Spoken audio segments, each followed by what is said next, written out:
Okay, so Эдик нам поможет with translation.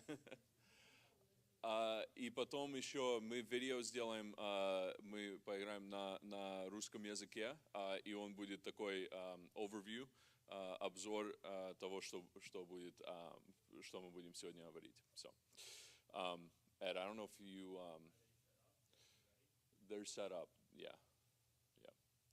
Давай. So, кому надо перевод, мы можем дать там наушники. Okay, we'll take care of it. All right, before we get going, I wanted to read from Deuteronomy chapter 6, verse 4. Hear, O Israel, the Lord our God, the Lord is one. You shall love the Lord your God with all your heart, with all your soul, and with all your might. And these words that I command you today shall be on your heart. You shall teach them diligently to your children, and they shall talk of them when you sit in your house, and when you walk by the way, and when you lie down, and when you rise. You shall bind it as a sign on your hand, and shall be frontlets between your eyes. I think with the place that we find ourselves in, especially in America, there is actually he's from your state. His name is Scott Wiener. That's his name, and he is looking to be like the next, he's trying to take over Nancy Pelosi's spot, if you know who Nancy Pelosi is. And a couple weeks ago, he said that the children in the state, or the children in the country, basically, he said, these are our children, meaning these are the government's children. That's the mindset that you and I kind of face when discussing some of these issues. And the Bible is very clear that it is the responsibility of the parents to be able to lead their children in the ways of the Lord, in the statutes of the Lord. And I think sometimes we can either throw that to the church, or again, I think in the past, people have thrown that to the education system and said, well, the church can raise our kids to education, but it starts in the home. And so this whole day today is to kind of equip you to say, here's how you talk to your kids about some of these issues. Here's the issues they're facing in school, and here's some of the ways that you can begin to engage and begin to answer them. And so with that, let's stand up, and then we'll pray, and I'll introduce George. Father, we're grateful for today, Lord, grateful that you have saved us and rescued us, and that in Christ, Lord, we have life. And Lord, we want to be able to be parents who are walking in your statutes and passing on those ways to our children. And Father, I'm asking that you would bless us as a church, bless today, that what is heard, that would be instilled in us, that we would be able to respond and lead our homes effectively. And that's in Jesus' name that we pray. Amen. All right, you can grab a seat. So I wanted to introduce George Roska.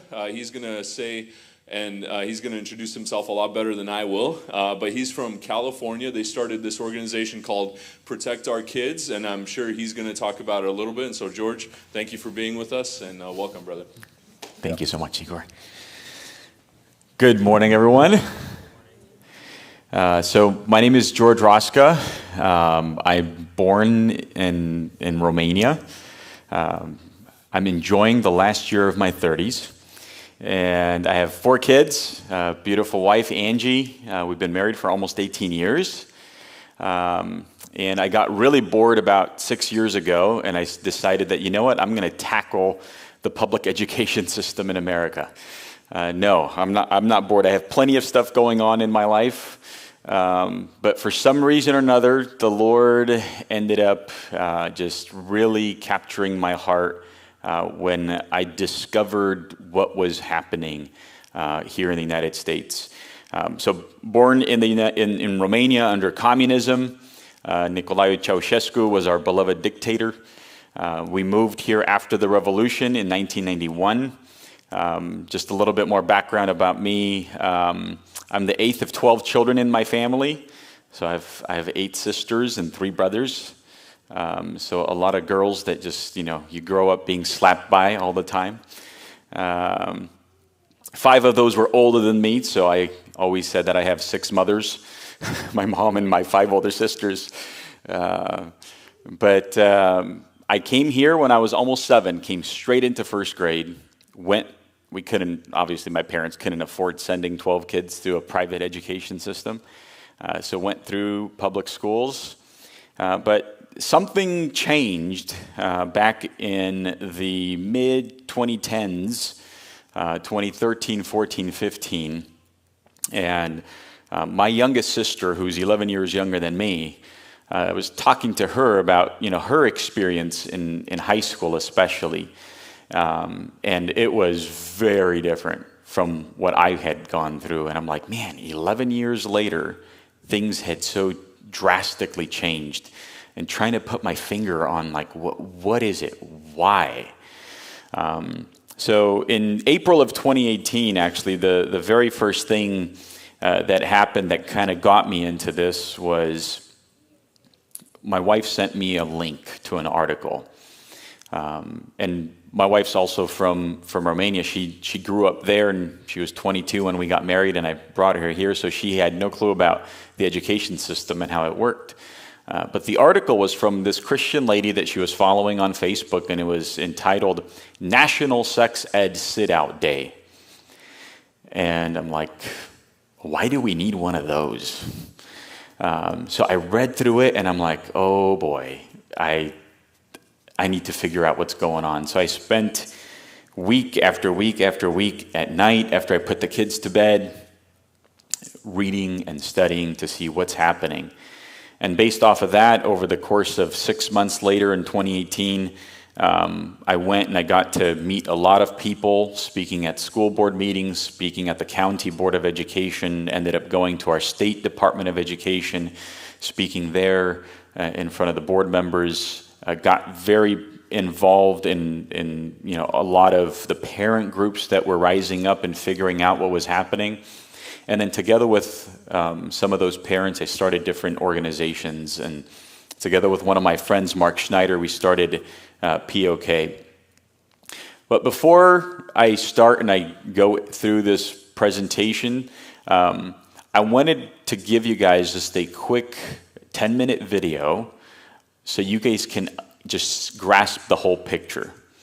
And after we play that 10-minute video, I don't know if I can get the folks in the back to go ahead and hit the play button, I'll continue the presentation.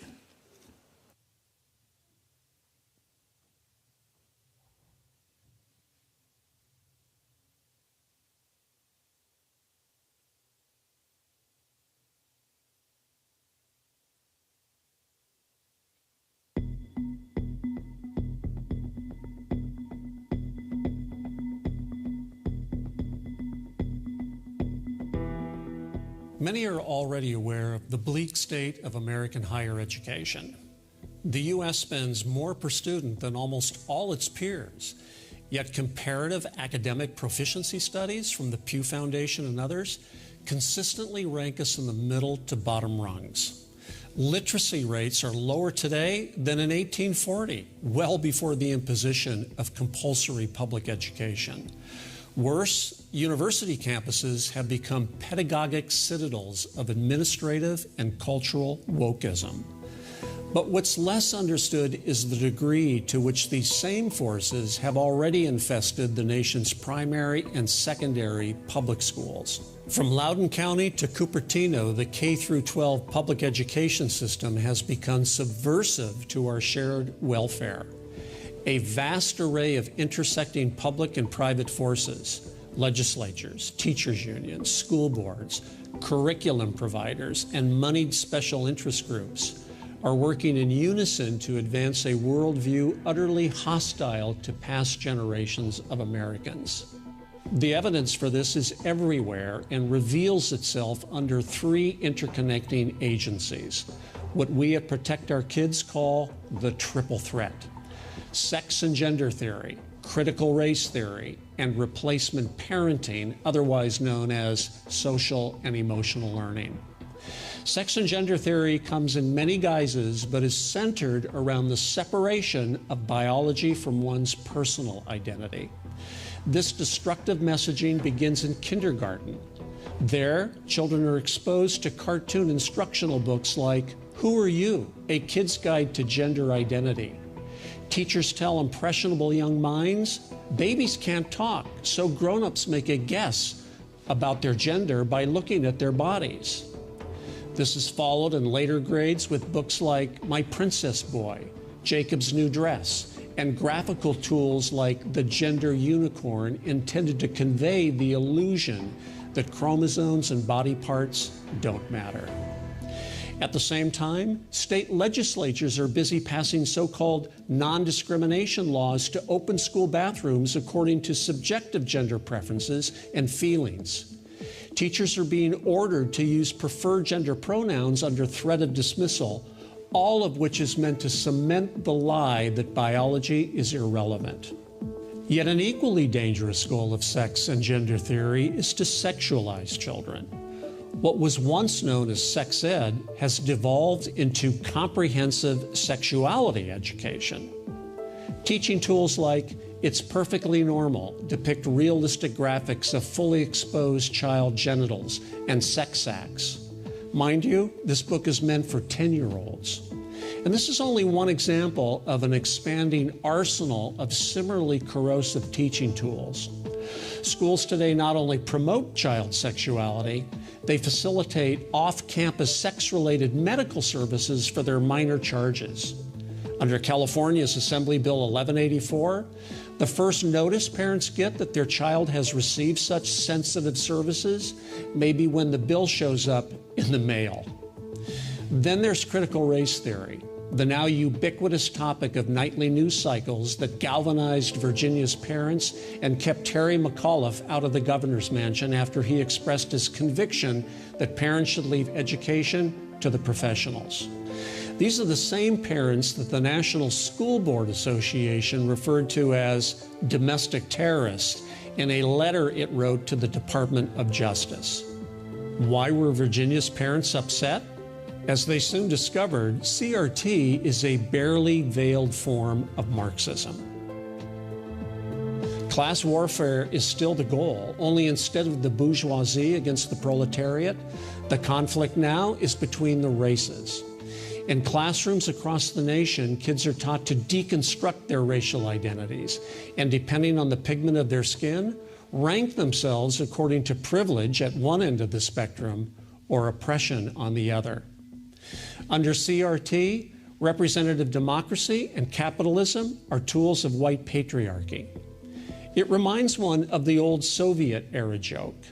The future we know, it's the past that keeps changing. A good example is the widely discredited 1619 Project, which attempts to reframe history, including the Declaration of Independence, the War of Independence, and the Constitution as tools of the oppressor class. Kids are taught that Lincoln was not an emancipator, but a closet racist. Finally, for children whose sensibilities have been whipsawed by the dizzying irrationalities of their progressive betters, there is replacement parenting, or what's formally known as social and emotional learning. Parents may have resigned themselves to schools acting in loco parentis, but SEL takes it to the extreme. Far from being concerned with cultivating traditional notions of character and virtue, the goal of SEL is to mitigate the interrelated legacies of racial and class oppression in the U.S. and globally. It seeks to critically examine root causes of inequity and develop justice-oriented global citizens. Under SEL, schools engage children in woke therapy sessions through topics like social awareness, self-management, and responsible decision-making. As SEL advocate Dina Simmons has put it, what's the point of teaching children about conflict resolution skills if we're not talking about the conflicts that exist because of our racism or white supremacy? But SEL goes even further. It invades the recesses of a child's inner life and records what's discovered there through intimate surveys, family life assessments, and class exercises designed to achieve doctrinal assent to the ever-evolving demands of social justice. What's behind all this? Well, it's not a secret. The purpose of public school education is to indoctrinate future generations into a new orthodoxy, a replacement worldview for the beliefs that informed and animated past generations of Americans. The official name for this worldview is critical theory, and which has its origins in neo-Marxism. Sex ed promoter SICUS, for example, openly advertises its aim: sex ed for social change.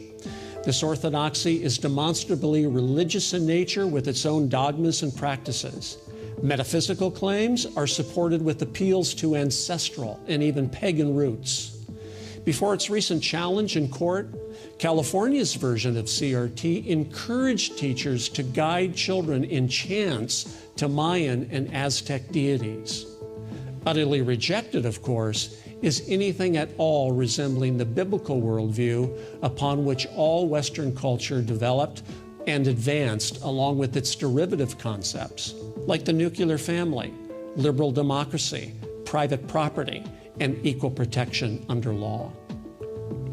If politics is downstream from culture, and culture from people's personal beliefs, then the specter of America's public schools turning into ideological indoctrination camps is a flashing red signal.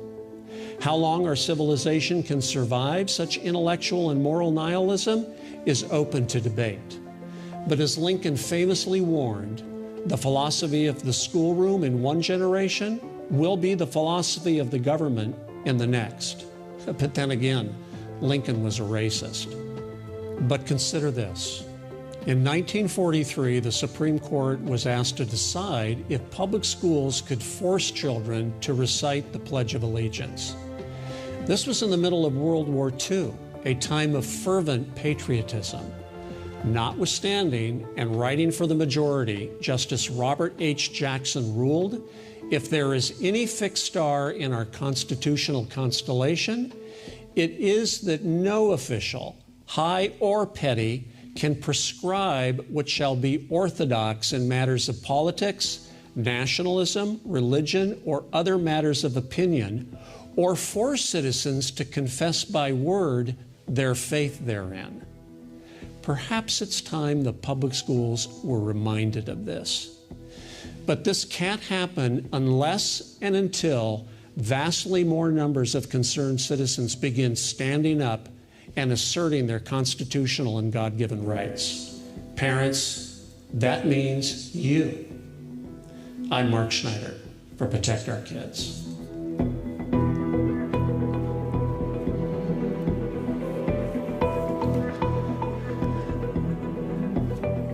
All right, so that gave you a really good overview of what we're going to be talking about. Media in the back, can you help me? Can you put my microphone down a little here? It's really, really loud.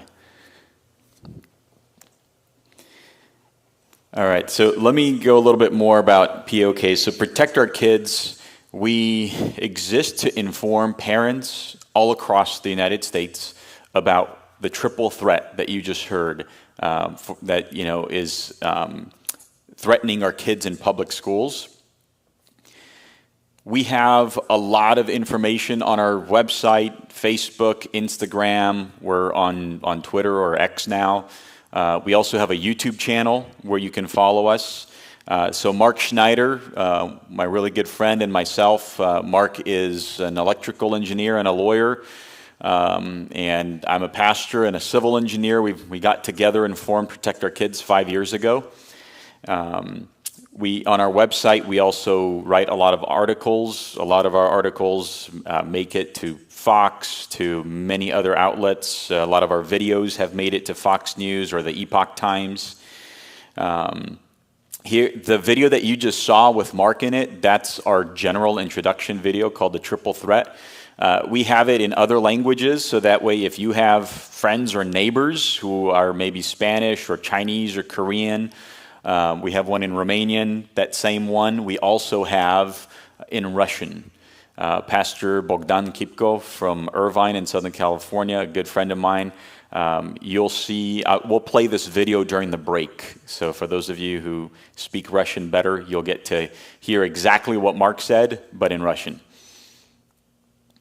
We also have on our website, if you go to pok.org, we have a For Pastors page, because we are really trying to reach pastors, because pastors play a critical role in informing the parents in their congregation.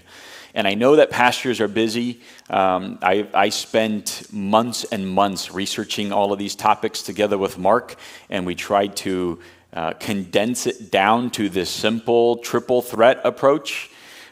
So for the pastors, we have just 6 things that we want them to see. And in fact, there's a quote up there on top. This comes out of the State of California Department of Education. And they say this, that examples for spiritual abuse include using spiritual beliefs to justify abuse, insisting on rigid gender roles.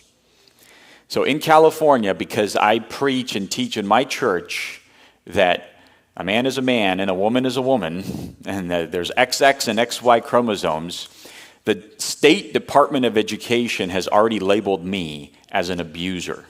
I'm using my capacity as a pastor to spiritually abuse the congregation. That's what the state believes. That's how far things have come along. And this stuff is not just in California, because this statement comes out of the health framework. It's a 700-page document on how teachers should teach health education to their kids. That same framework is being pushed in all of the other states as the example health framework by which teachers in all of the other 49 states should teach. So there's a quick video on each of the triple threats as well. So we have one for comprehensive sexuality education, critical race theory, and social emotional learning. Again, each of those videos are no more than 10 minutes each. And it dives a little bit deeper into each of the triple threats. And then on the right, you see a pamphlet called that has the word toxic. So when we're going to have lunch, right, out into the hall, right, there's a table there that I have set up with a bunch of copies of those pamphlets. Please take as many copies as you want and share them with all of your family and friends. And then there's also a resource called The Church's Calling and Education. We want to help pastors understand how they can start some alternative form of education in their church. Either start a full-blown private school, some kind of a hybrid school, encourage homeschooling, start homeschool co-ops within the congregation, do micro schools. There are so many things that churches can be doing to support parents in how they educate their children. For those of you that love podcasts, every single week we put a 25-minute podcast that gets published either on iTunes or Spotify. So if you search up on iTunes or Spotify, Protect Our Kids, you'll see the title of our weekly podcast is called Say What? Because every week, the things that I research and the things that I read, that's the reaction that I have. Say what? Is this real? Is this for real happening in the public schools? We have over 160 episodes that we've recorded to date, so that's been about the last 3 years. So what is our message? Because a lot of times when we put on these kind of seminars for parents, I get that there might be teachers in the room who are teaching at a public school. There might be principals in the room. There might be school board members. So here's our message. Our message is that we love teachers. And in fact, we need more Christian teachers in the public education system. Why? Because they can hold back the tide of the filth that's happening. You know, every teacher, Christian teacher that I talk to says, you know what, I don't have to teach everything that's in this book. There's not enough time in the day. So you get to pick and choose which topics you're going to talk about, how you're going to present them. So we need more Christian teachers. We love students and we love kids, but we want to protect these kids. They are young, they are impressionable, and especially for us as believers who teach our kids that when you go to school, you will listen to your teacher. You will respect your teacher. Thou shalt not make a move in class, right? Guess what?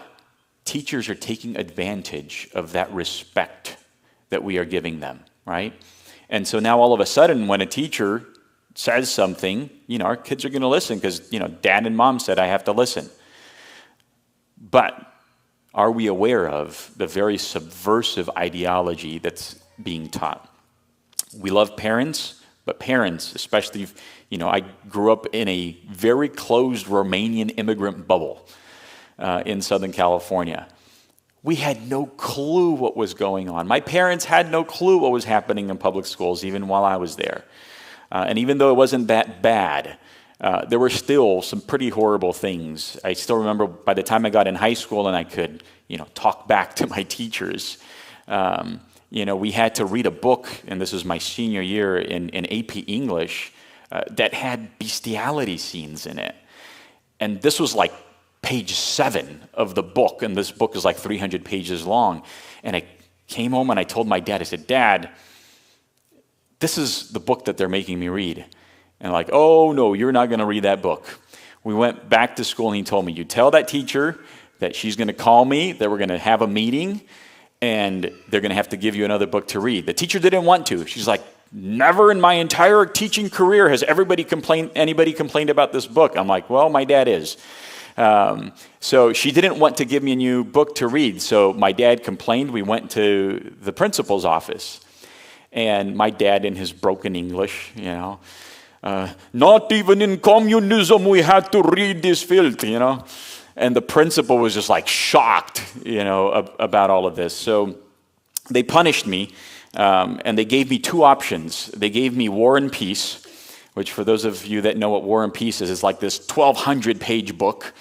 And then they gave me Paradise Lost, which is like a 600-page book written in like the year 1200 English.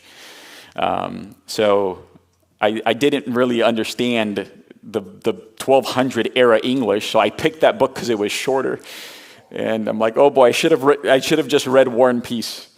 But parents, we have to get more engaged in knowing what's happening. And if you're a school administrator, you can also hold back the tide of this filth that's coming in.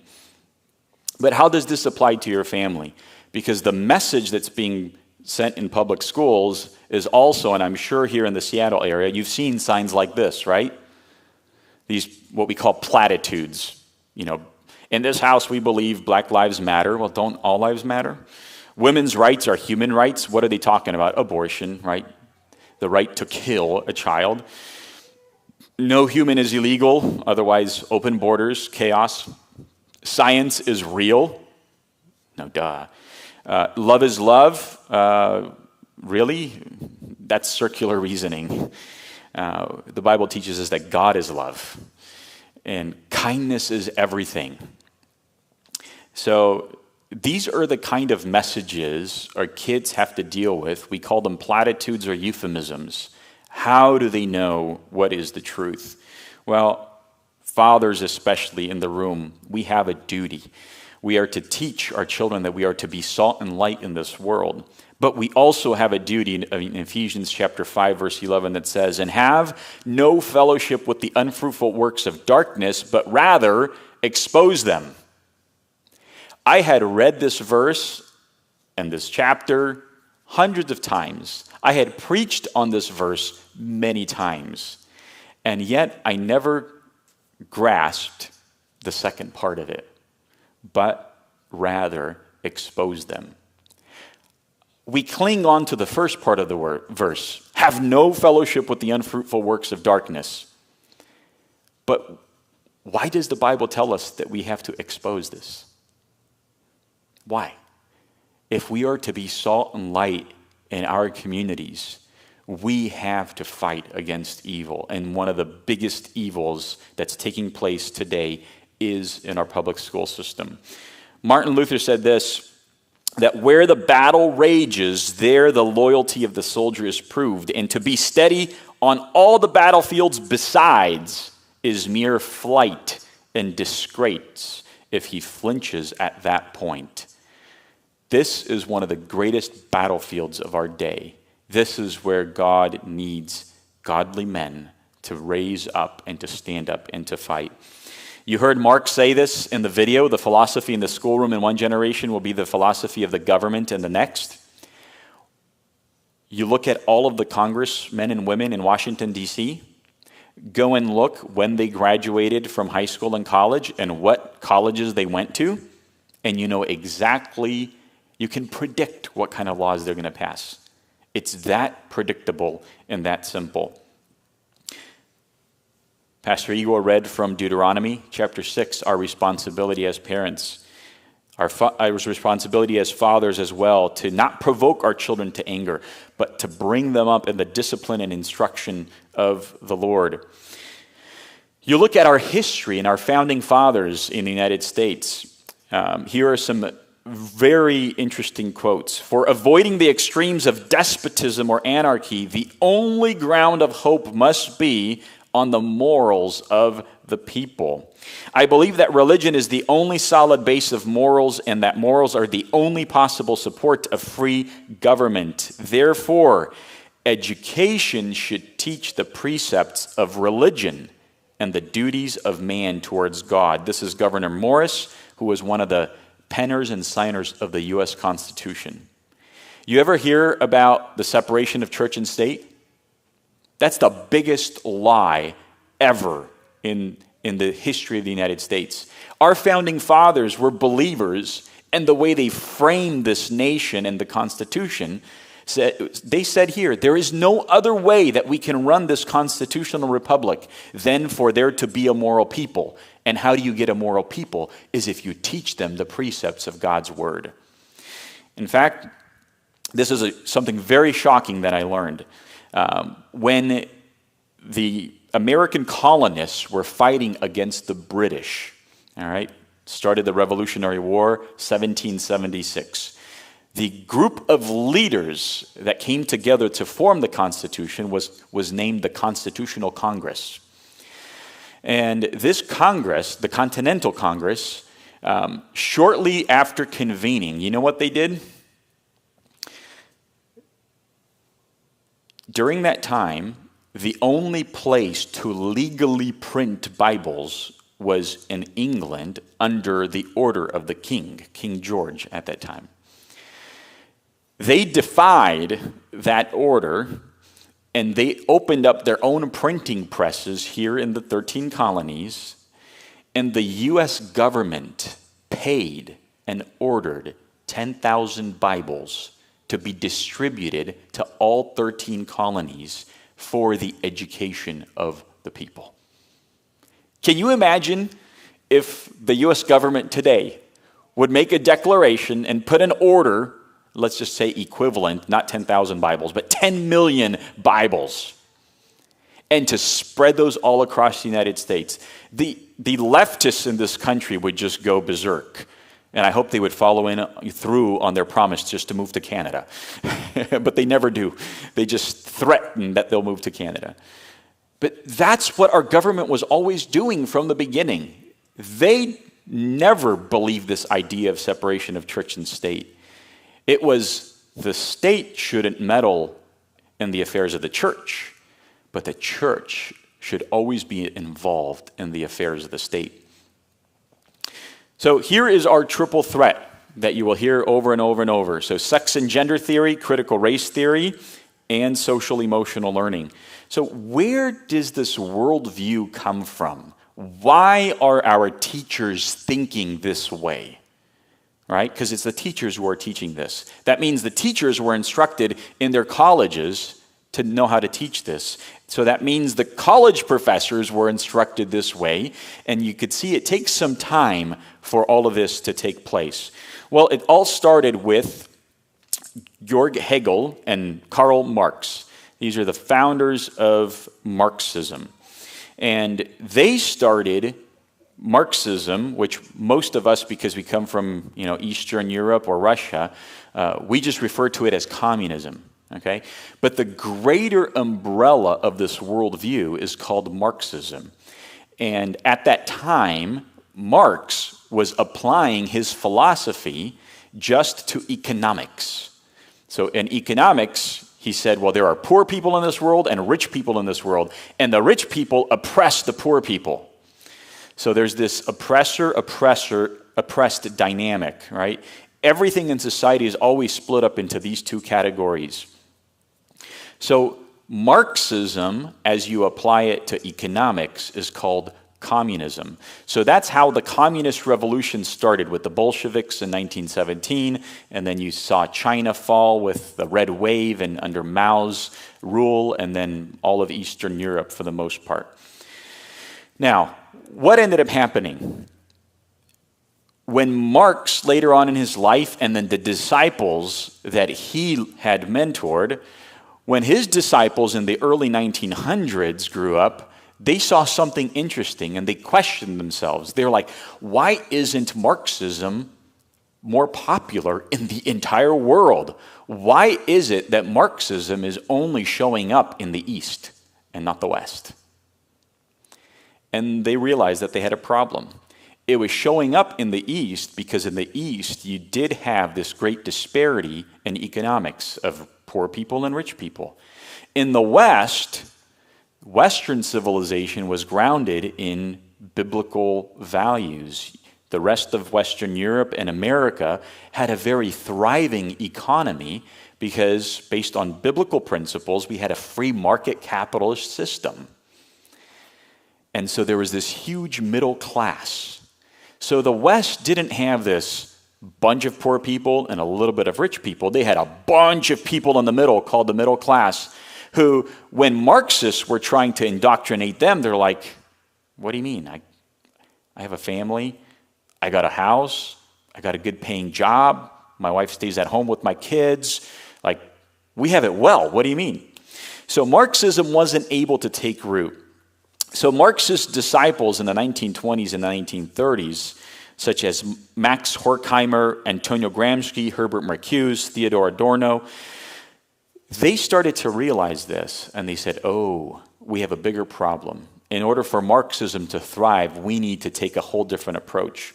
And here's what Antonio Gramsci said. Any country grounded in Judeo-Christian values cannot be overthrown until those roots are cut. Socialism is precisely the religion that must overwhelm Christianity.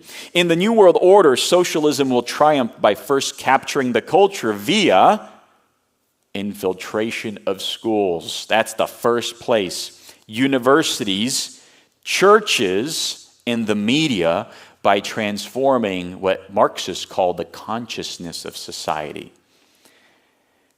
This has been their plan all along. In fact, Antonio Gramsci actually published this in his book in 1937 called Prison Notebooks. Here's what happened. His disciples, Marx's disciples, ended up coming together in the Weimar Republic in Germany in the 20s and 30s, and they started what was called the Frankfurt School. And from there, they coined the term critical theory. They didn't want to call themselves Marxists anymore. They said, you know what? Our philosophy is actually a critical theory by which we are going to analyze all other theories in this world. So that's where we get this phrase, critical theory, from.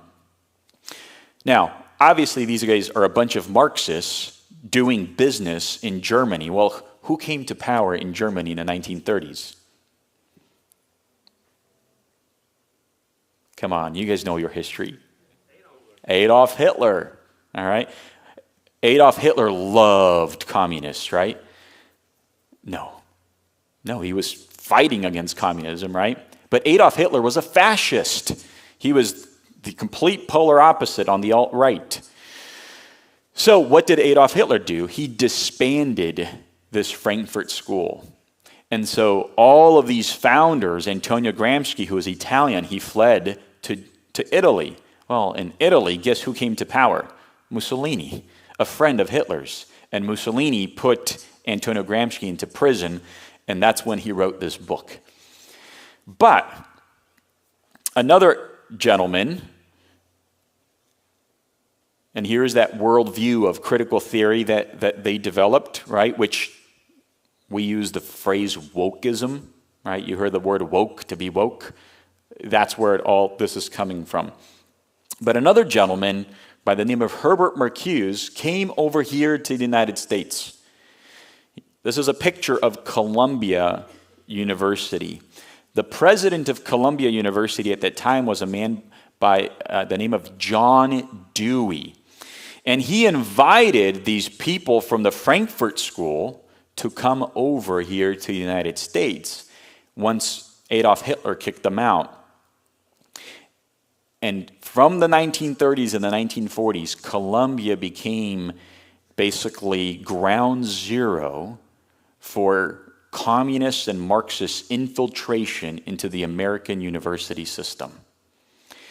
And from there, this Herbert Marcuse ended up teaching at many different universities. He ultimately finished off his career at the University of San Diego in Southern California in the 60s, where in the 60s here in the United States, we had what was known as the Civil Rights Movement and the Sexual Revolution. And what Herbert Marcuse started to see was that there's something interesting in the United States.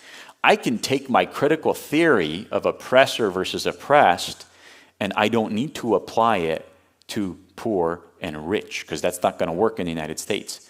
But I could apply it to race. I could apply it to whites versus people of color. I could apply it to sex, to LGBT, because T wasn't really around at that time, but the gays and lesbians who were fighting against the heterosexuals. So he came up with this whole application of critical theory as it applies to race and as it applies to sex. So now homosexual people were the people who were being oppressed, and heterosexual people were the oppressors because they were the dominant, privileged people in society. So sex and gender theory. So this is now, we're now in the 60s, where all of a sudden American universities are being overtaken by Marxist ideology, also known as critical theory. And this critical theory, as applied to sex and gender, you can call it critical sex theory or critical gender theory, because it all falls under this umbrella. So fast forward now 60 years later, we have gone from the first professors that had been teaching, who then taught the next wave of professors. So those people in the 60s and 70s have now become the teachers of schools in the 80s and 90s, who then became the college professors in the 90s, who have then taught the teachers who are now in the 2000s and 2010s, the teachers of our children. So here we are, a good 3 generations of teachers later, where they have reached that critical mass to where there is just about no college or university in America that you can go to where the vast majority of the teachers don't believe in this stuff. This is the worldview that they hold. This is how they view all of reality. So you saw the initial video that we did. We also have a video called Comprehensive Sexuality Education, and I'll talk a little bit more about that as I explain how sex and gender theory is applied in sex ed. For me, growing up in the public schools here in America, everybody just called it sex education. Today it's called comprehensive sexuality education.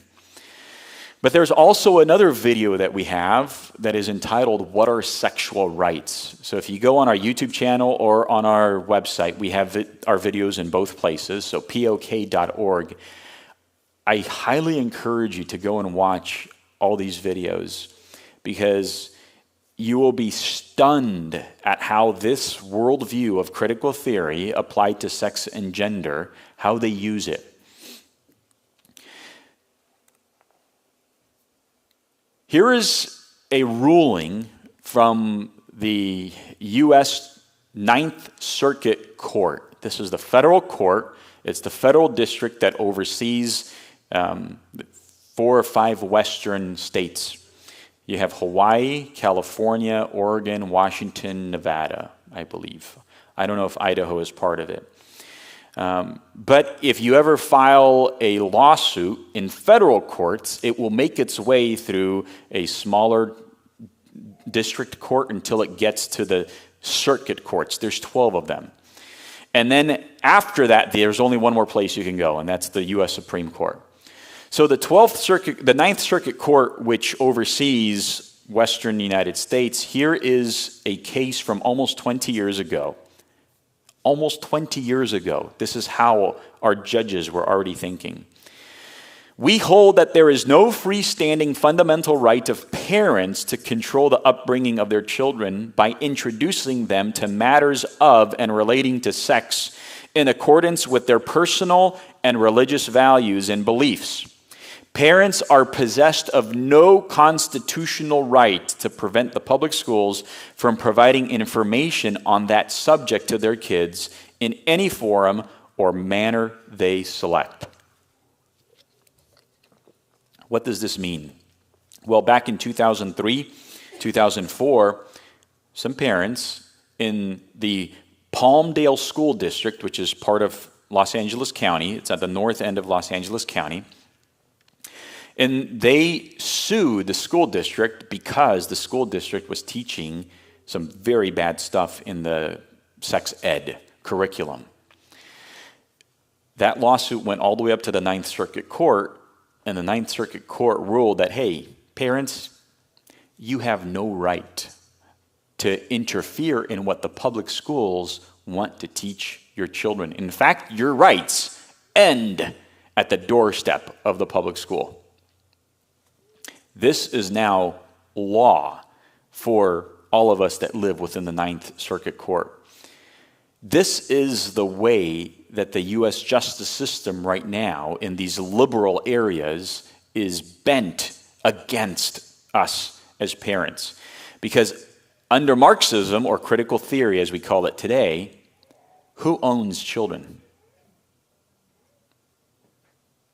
It's the state. If you just go and read the Communist Manifesto, they are upfront about what they believe about the family, the nuclear family, and children. The state, they are servants of the state. So this is why our laws and these judges who are getting into these higher positions of authority that have been indoctrinated from the 60s and 70s in the university system, this is why they are making these kind of rulings today. In fact, this is just a quick history in California, and whatever happens in California is happening in all of the other states, because they just use us as an example. We're a bad example. But over the last 20-something years, here are some of the crazy, absolute, insane laws that have been passed.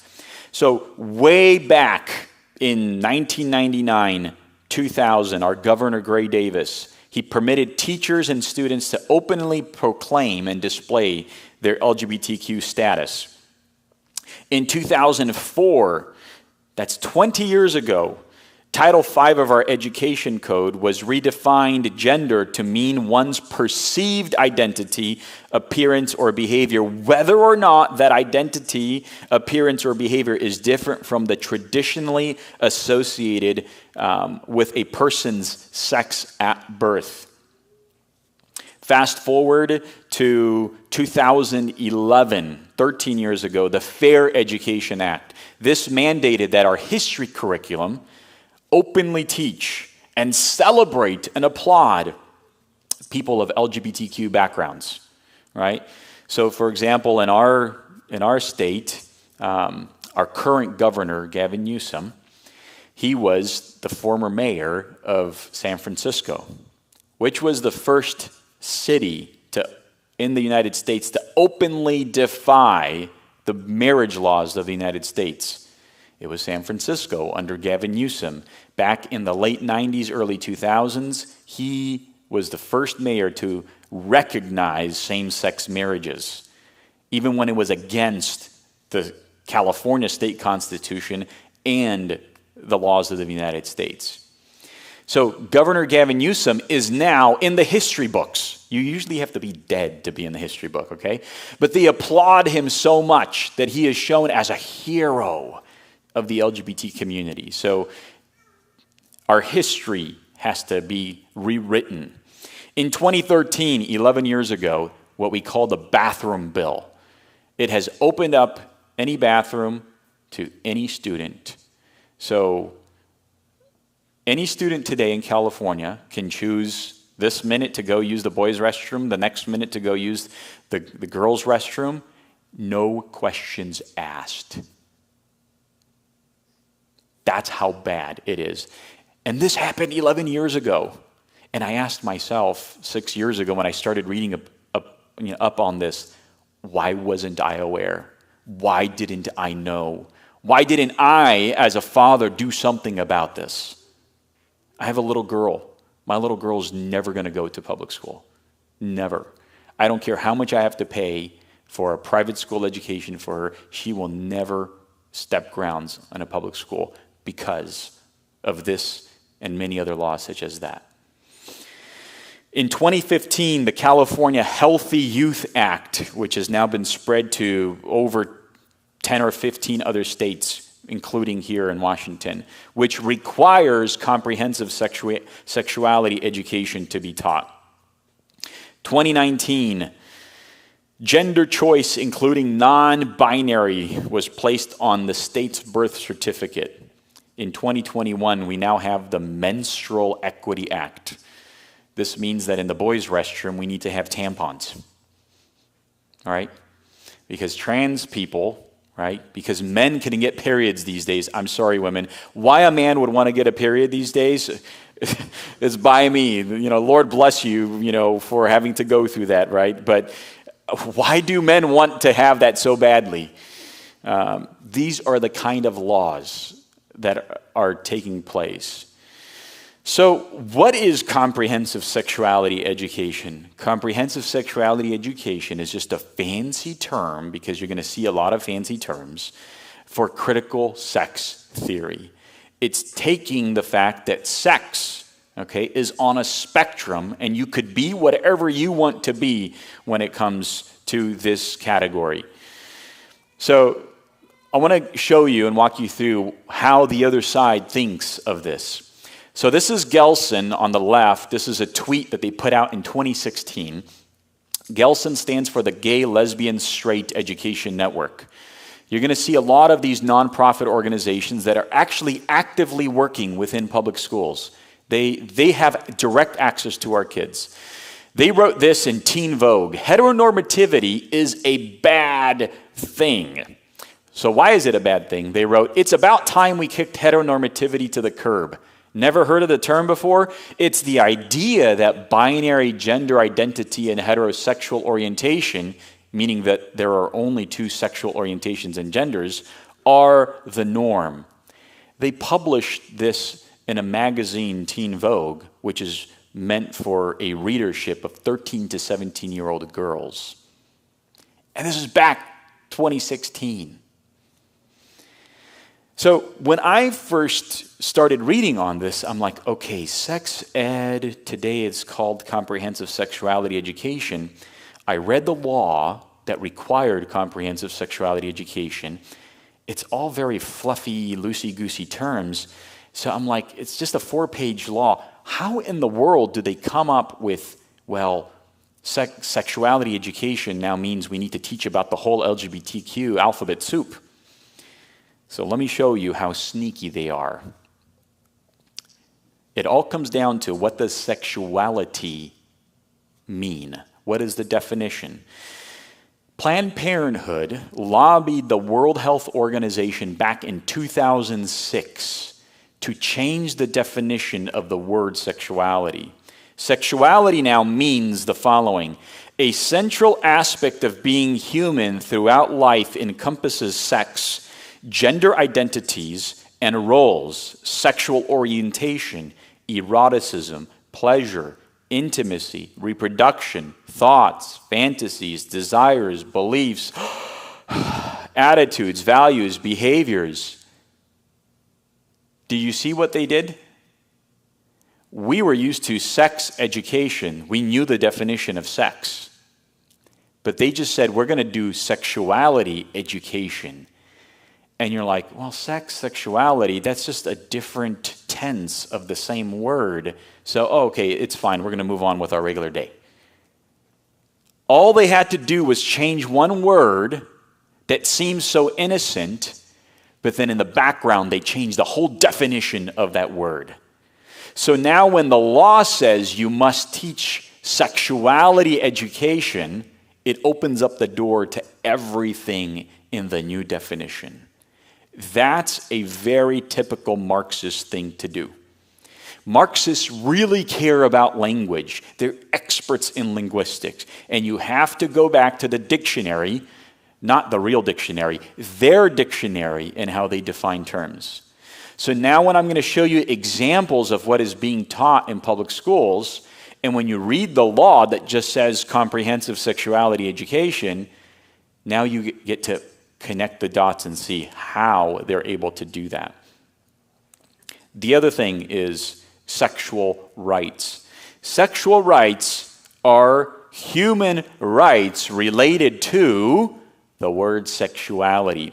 Planned Parenthood in 2008 published their Declaration of Sexual Rights, and they have the 10 commandments of sexual rights in their declaration. The very first right that you have as your sexual right is to abortion. That's called reproductive rights. The second one is to sex work. What is sex work? Prostitution. The next one is to pleasure. The next one is to consent, to sex change, and also to education. Specifically, comprehensive sexuality education. So when they say that sexual rights are human rights, what do we think of when we hear human rights? Like we think of the Holocaust, right? Like, Hitler violated the human rights of millions of people, right? And so what should we as believers do when human rights are violated? Justice, right? We need justice. They are equating their sexual rights to human rights. So now, guess what happens if you violate a person's right to receive comprehensive sexuality education? What have you just done? You have violated their human right. Now, let's take that a step further. When you as a parent remove your child from their sex education class and opt them out, what have you just done? You have violated your child's human right. Therefore, you should be prosecuted. Now, when I first started saying this 5 years ago, people thought I was crazy. Guess what we're seeing today? Parents are being sent to prison, or they're being sued, or their children are being taken away from them because they have violated one of these many sexual rights of their children. In the state of California, if you as a parent do not affirm the sex change of your child, the state can step in and become their local parentis.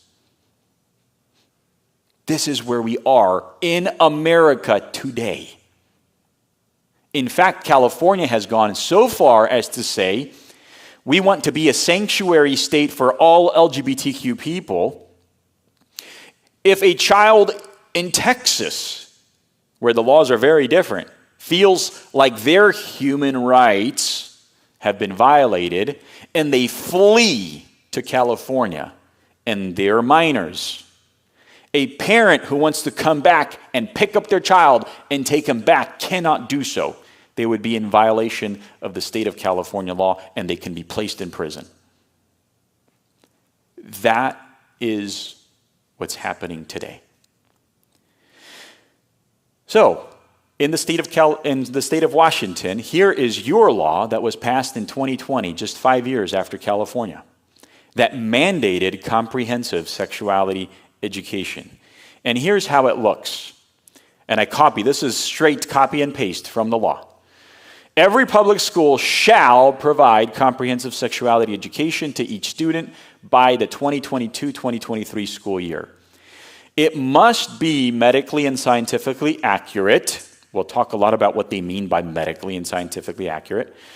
Age appropriate and inclusive. What does inclusive mean? You have to teach all of the craziness of the LGBTQ alphabet soup, regardless of their protected status. Must be provided. Guess what? They have to teach this once between kindergarten and third grade. Already in kindergarten through third grade, they have to receive this kind of instruction on comprehensive sexuality education. One more time in fourth and fifth grade, twice during middle school, 6th through 8th grade, and then 2 more times from 9th grade to 12th grade. Guess what they're trying to do? They want to make sure that by the time that child leaves the public school system, they have been fully indoctrinated into the worldview of critical sex theory. Schools shall instruct affirmative consent. The only thing, the holy grail of Marxists and the left and the LGBTQ people is consent. The word consent is everything for them.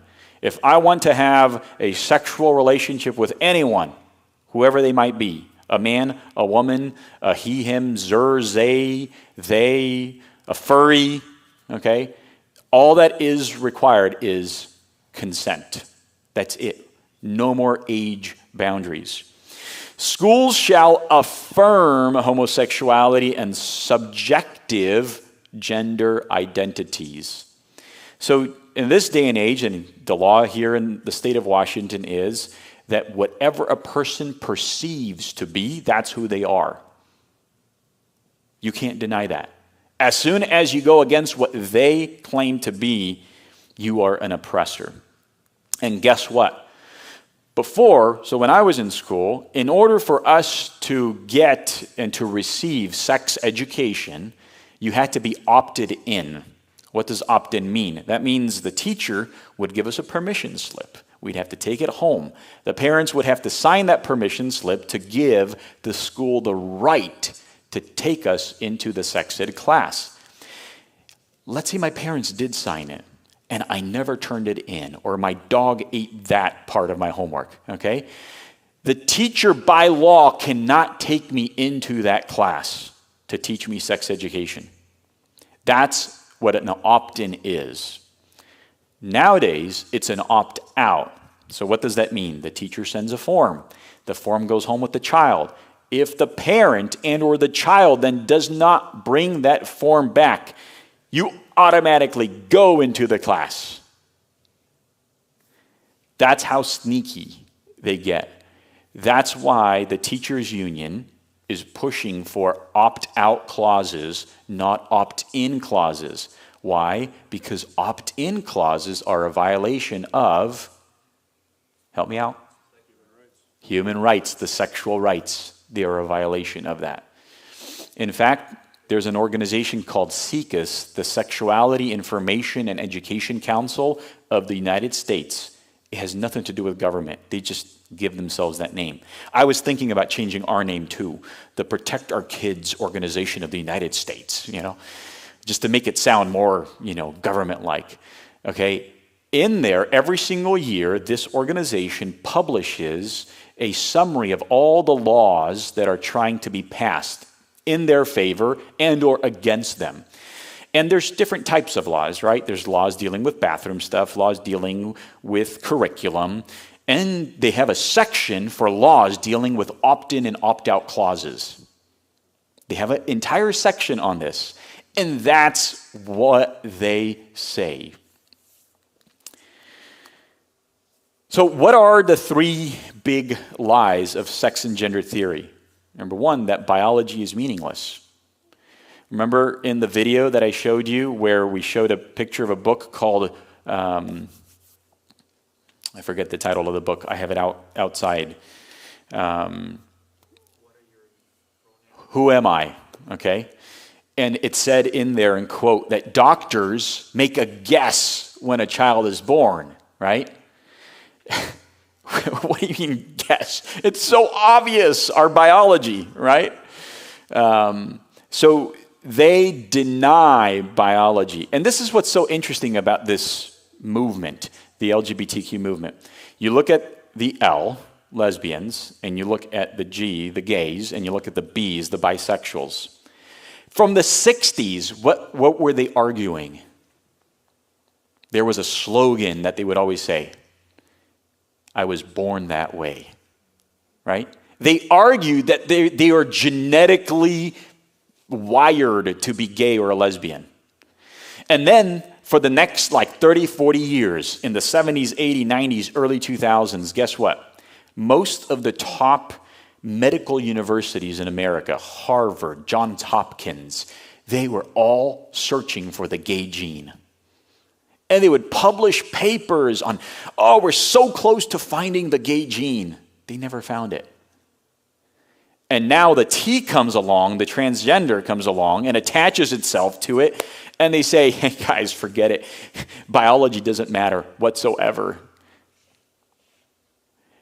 They like to present themselves as if they're very monolithic, united, but they are not. The true LGB people hate the T people. And you could see that in the feminists out there especially.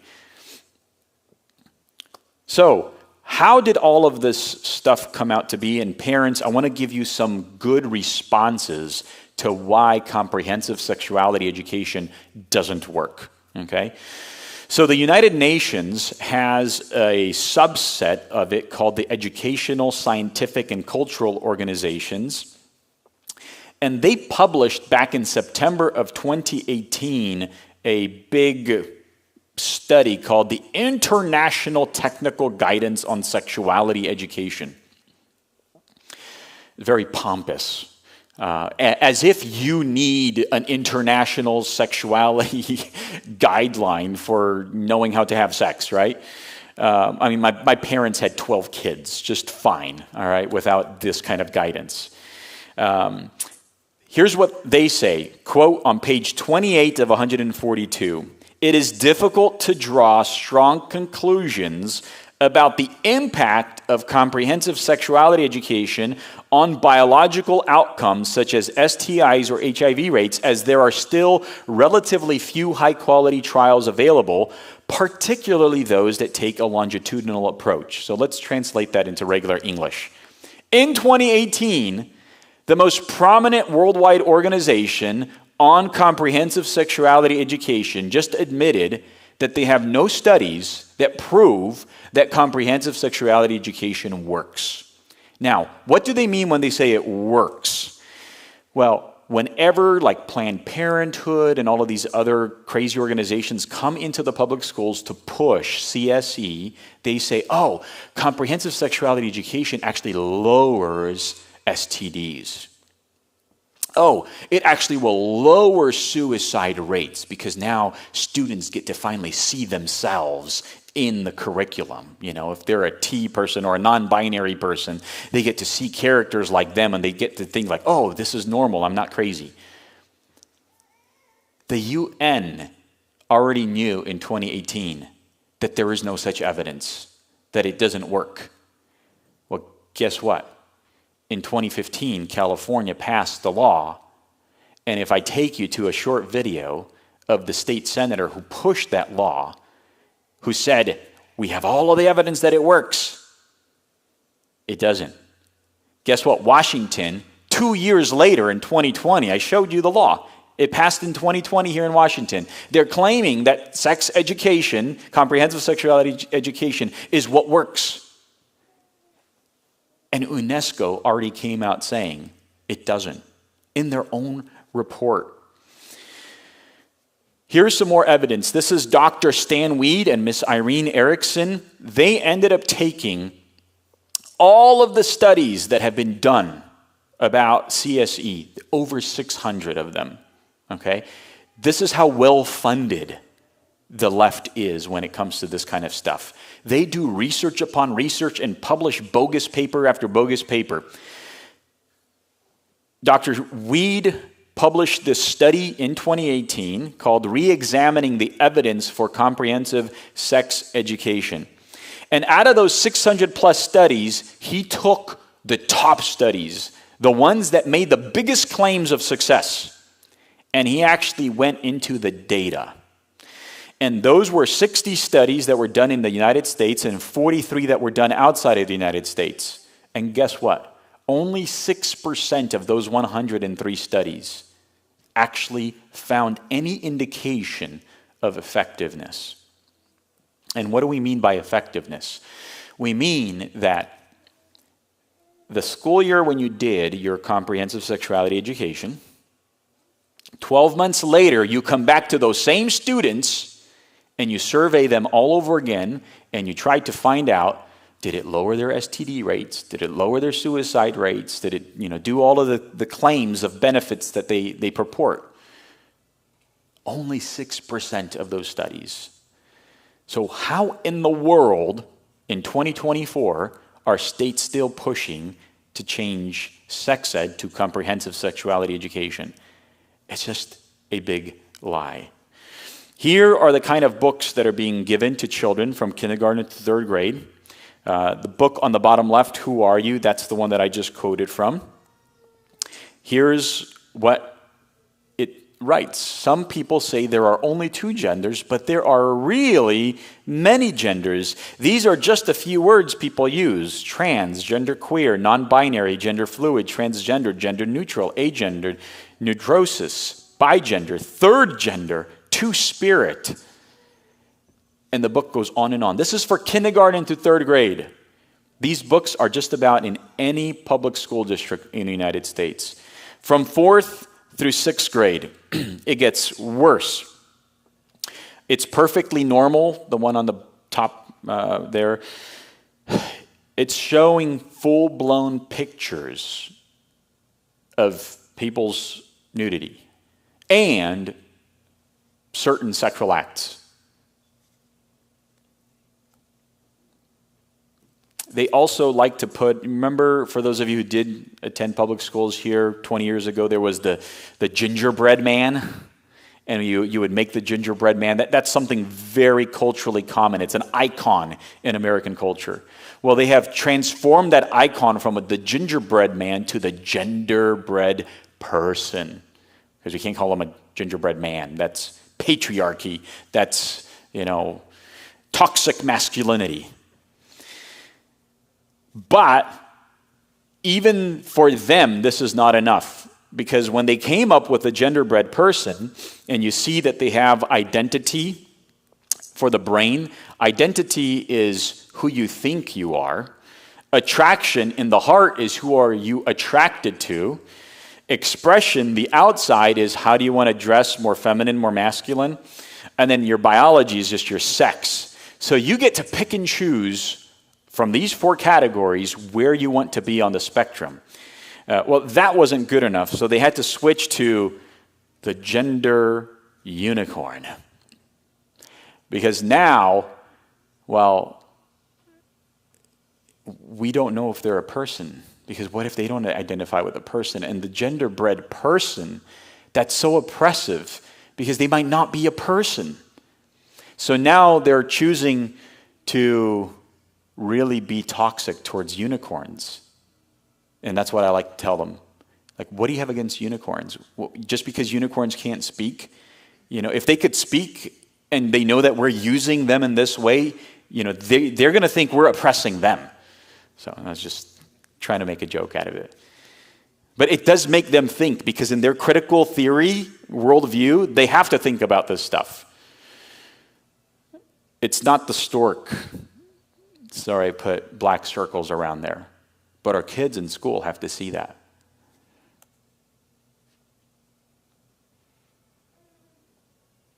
How you can give yourself an erection. In high school, they teach you how to use a dental dam. I had no clue what a dental dam was until I read it here. I will let you think about that on your own. I won't describe it. The public school calendar, over and over and over, there's just not one month goes by where there's something to deal with sex and gender theory. There's Ally Week, there's the History Month, there's Coming Out Day, there's Transgender Awareness Day, there's Pride Month in June, right? It's never ending. You have organizations like this, SECUS, you have Planned Parenthood, you have the Human Rights Campaign, you have the GSA Network, which used to be called the Gay Straight Alliance, but that doesn't include the T, right? So now it's the Gender Something Alliance because they want to make it more inclusive. So they constantly have to, recreate themselves to whatever the new orthodoxy is. So how do we respond back? Well, one of the books that I recommend for parents to read is a book by Abigail Schreier, Irreversible Damage. Abigail Schreier had done a phenomenal job of documenting this transgender craze that's seducing our daughters.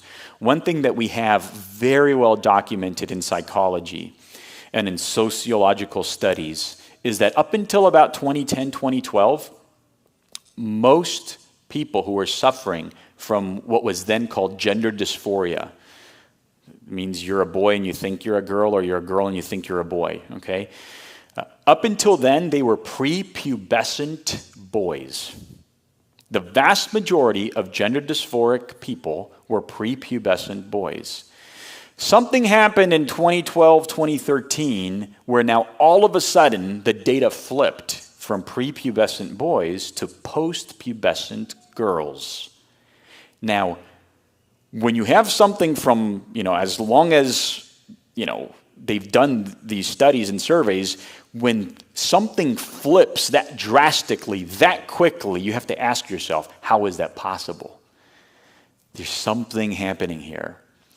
And Dr. Lisa Lippman from Brown University first studied this change, and she called it rapid onset gender dysphoria. And Abigail Schreier took her work and she did further investigations, come to find out that here is why this was happening. Post-pubescent girls are girls who have already gone through at least 1 or 2 years of puberty, and they're starting to really grow into becoming women, and especially taking on the natural characteristics of women. One of them being the characteristic of empathy. Women really feel the pain of other women way better than any of us men can ever do.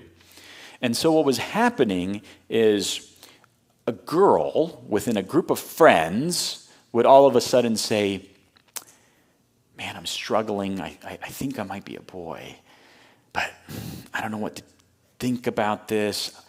I don't want to tell my parents about it.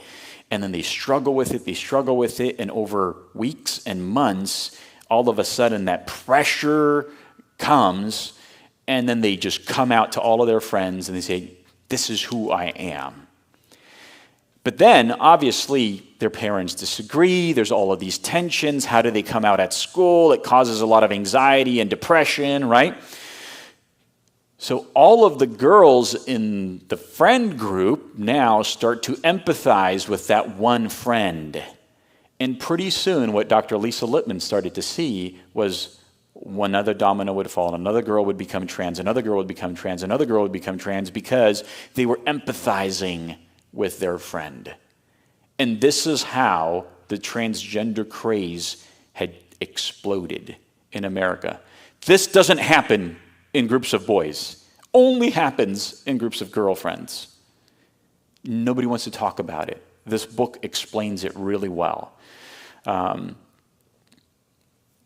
This is very important because for me as a father, when you think about how God created us and our psychology. A psychologist knows how we are wired, and they can try to manipulate you. I think that there is a very concerted effort by the LGBTQ community to take advantage of our little girls. And so what do? They target YouTube channels, Instagram, Teen Vogue magazines, right? Which are to target 13 to 17-year-old girls. And they've been doing this now for well over a decade, to where finally we reached that inflection point of critical mass where you saw this explosion. So we'll stop it there. We'll take a break, right? This is the end of our first session. So what you've heard now is the overview of critical theory as a worldview and how it has infiltrated the United States and the history of it. You've seen how this is now applied to just one aspect of the triple threat, sex and gender theory. And then we still have critical race theory and social and emotional learning left. And then we'll close it off with other things that we as parents could be doing. So how many minutes, if you want to announce? Okay. Hey, so let's do a 10-minute break, but also if you have the church app, there is a section for Q&A as well that you can click on, and so we're going to have a Q&A at the end. After the two sessions, we'll do a Q&A, or you can scan the QR code here. And then you can ask your questions. Also on the same area, if you like a question that somebody has, you can like that question and it'll go and raise that question to the top. So if you have a similar question or you want it to be answered, it'll be more likely. So what time do we have now? 10:37. So let's be back at, let's do 10:45. That should be 10:45, 10:50. Let's be back and then we'll start. Okay, thank you.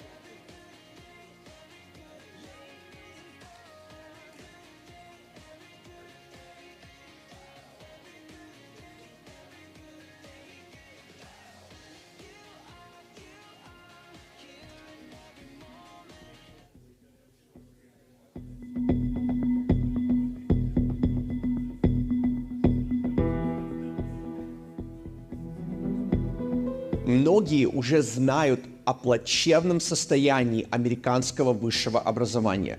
США тратят на одного учащегося больше, чем другие страны. Тем не менее, сравнительные исследования академической квалификации, проведенные фондом Pew Research и другими организациями, неизменно ставят нас на средние и нижние ступени. Уровень грамотности сегодня ниже, чем в 1840 году, задолго до введения обязательного государственного образования. Хуже этого, университеты превратились в педагогические цитадели административного и культурного вокизма, wokeism. Но что менее понятно, так это степень, в которой те же самые силы уже заполнили национальные, начальные и средние государственные школы. От округа Лаудон до Купертино система государственного образования, начинающаяся с детского сада до 12 класса, стала подрывной для нашего общего благосостояния. Огромное количество пересекающихся общественных и частных сил, законодательные органы, профсоюзы учителей, школьные советы, поставщики учебных программ и финансовые группы с особыми интересами работают в унисон, чтобы продвигать мировоззрение, крайне враждебное прошлым поколениям американцев.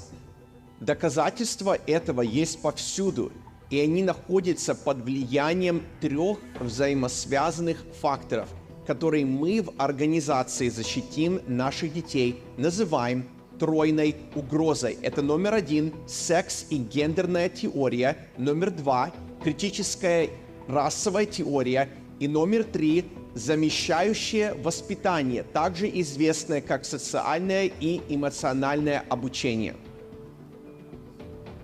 Теория пола и гендера существует во многих обличиях, но сосредоточена на отделении биологии от личной идентичности.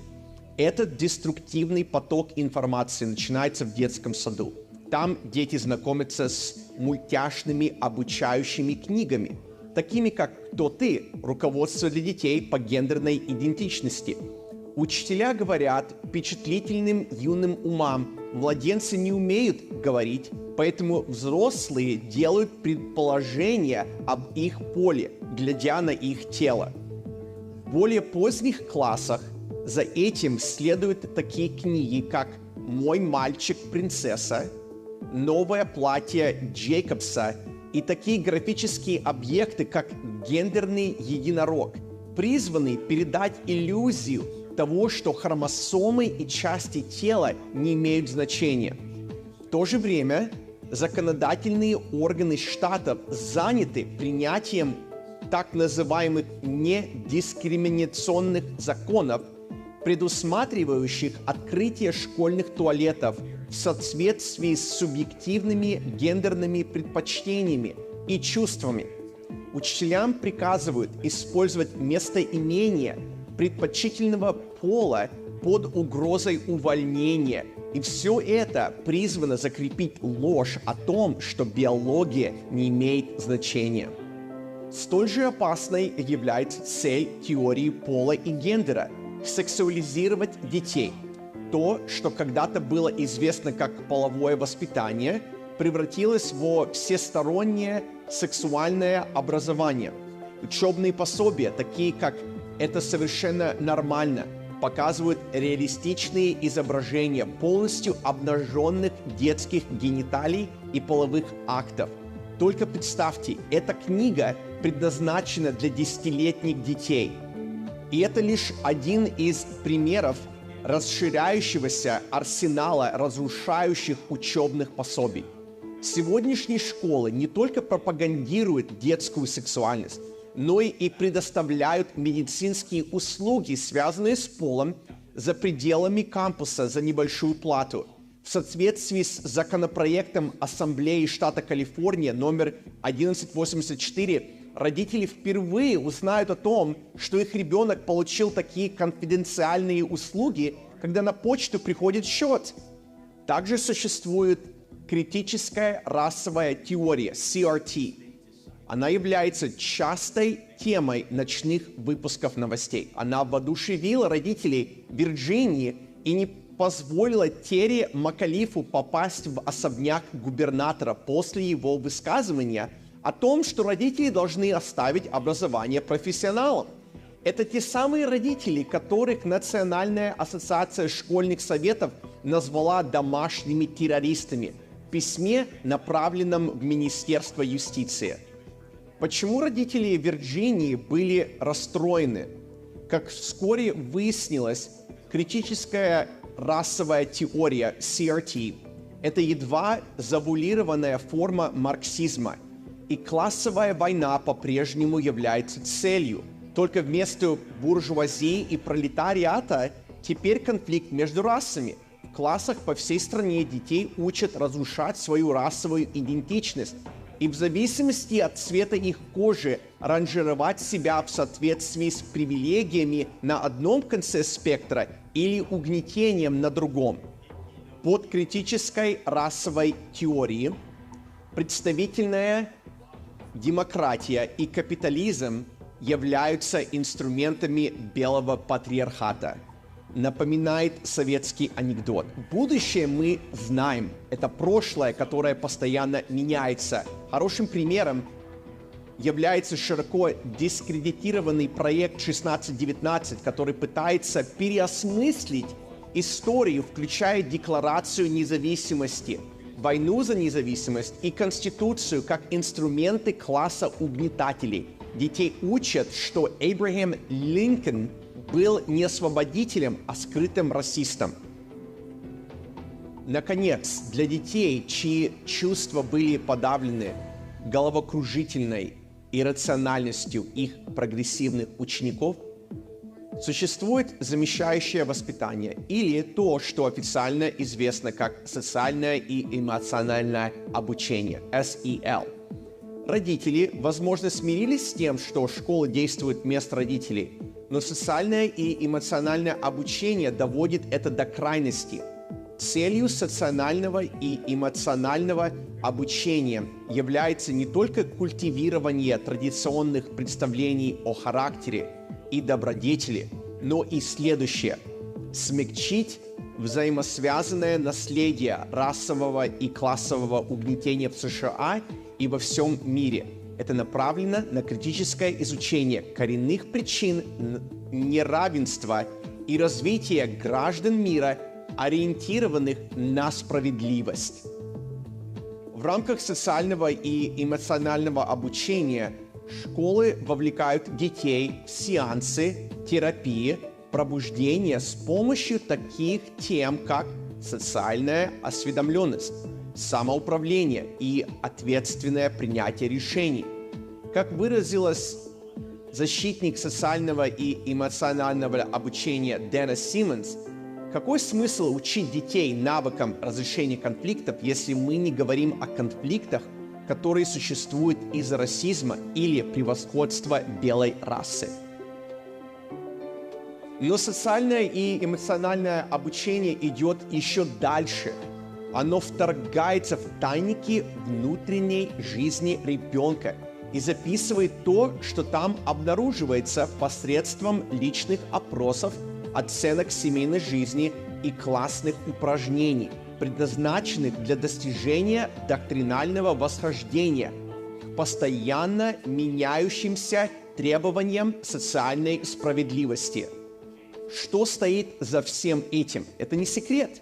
Цель образования в государственных школах состоит в том, чтобы привить будущим поколениям новую ортодоксальность, заменяющую мировоззрение убеждений, которые вдохновляли прошлые поколения американцев.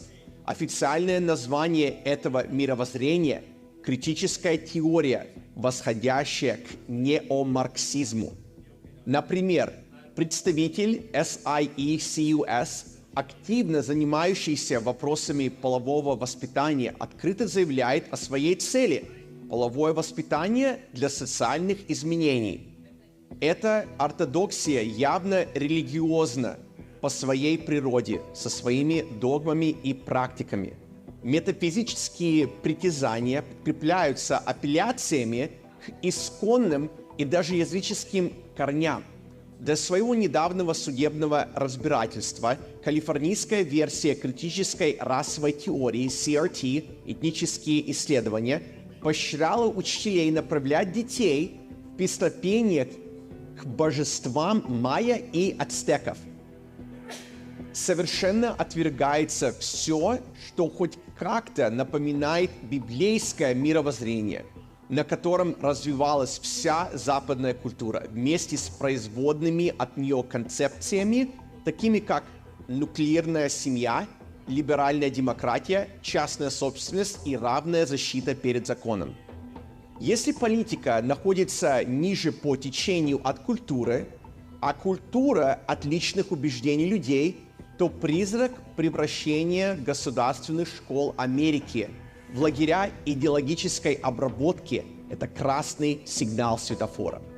Вопрос о том, как долго наша цивилизация сможет переживать такой интеллектуальный и моральный нихилизм, остается открытым. Но, как предупреждал Линкольн, философия школьной классной комнаты в одном поколении станет философией правительства в следующем. Опять же, говорят, что Линкольн был расистом. Но подумайте об этом. В 1943 году Верховный суд попросили принять решение, могут ли государственные школы заставлять детей произносить клятву верности. Это было в середине Великой Отечественной войны, во времена пламенного патриотизма. Тем не менее, и в письме от имени большинства судья Роберт Джексон постановил, если в нашем конституционном созвездии и есть неподвижная звезда, так это то, что ни один чиновник, высокий или мелкий, не может предписывать, что должно быть неизмененным в вопросах политики, национализма, религии или других мнений, или принуждать граждан на словах исповедовать свою веру в них.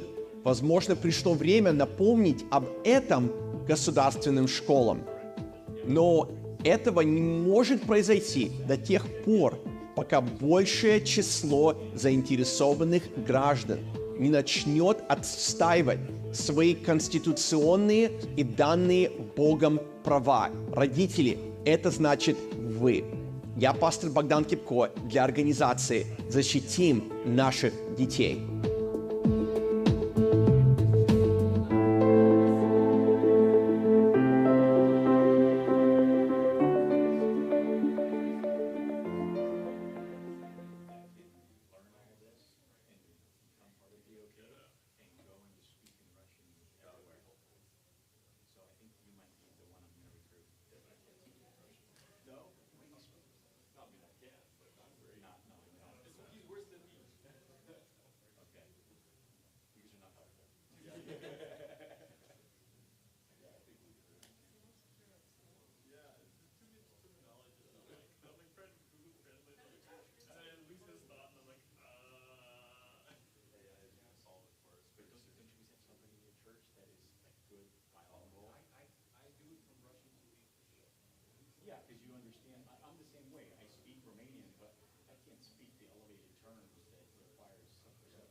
All right, can you guys put the PowerPoint back?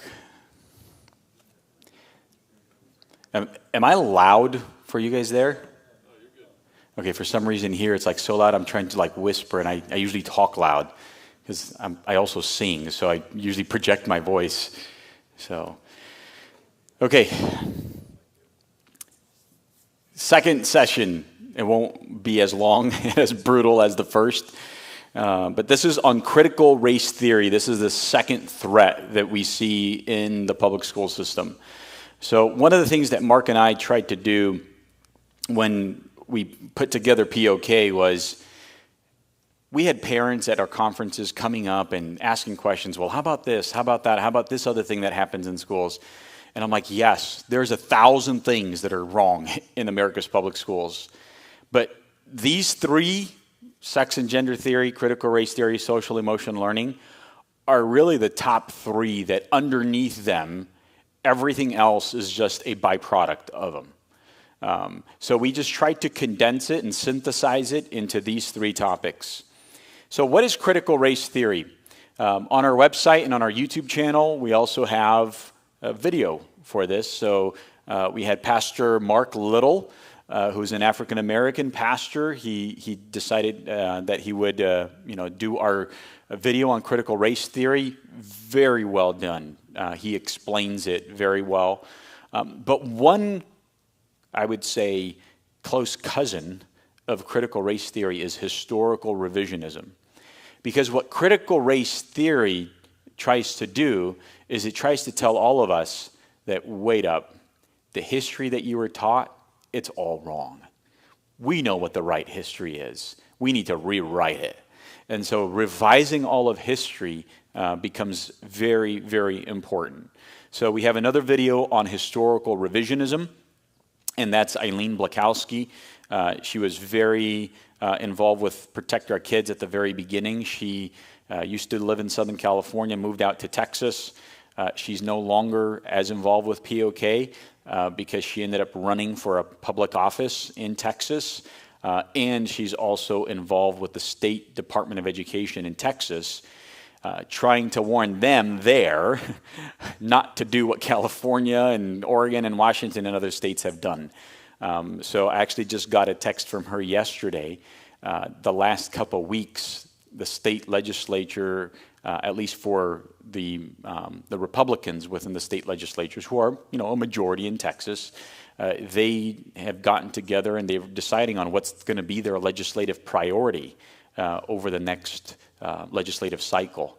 So thank God, out of their top 8 priorities, priority number 3 is all of this stuff to get it out of the public schools in Texas. So one of the things that POK likes to do is we do like to partner in states with people who get involved at the state level of education and with their state legislatures to help them craft laws and policies to go against this kind of nonsense. So what is critical race theory? It's an intellectual movement based on the premise that race is a socially constructed category that is used to oppress and exploit people of color. So critical race theory's main tenets teaches that race is the primary overriding human characteristic that is important. That's what affects all of your life. So it takes the class struggle of the poor versus the rich, and it applies them to race so that people of color are being oppressed, and then the non-people of color are the whites. But last I checked, white is a color, so I feel like I'm a person of color. So again, dictionary definitions of words, right? So it also claims that whites are inherently racist. There's just no way. You're a white person, you're a racist, so welcome to the club, my friends. American society is systemically racist. From the very beginning, America was racist. That's what they say. Intersectionality determines the degree of oppression, and we'll look at what intersectionality means. And that also all knowledge, or the word we talked about yesterday, epistemology, the acquisition of knowledge, all knowledge is socially constructed. So if I'm a person of color, I have special access to some knowledge that you guys just don't have access to, okay? So I'm the wise guy here. You guys have to listen to me, and how dare you tell me how I should think.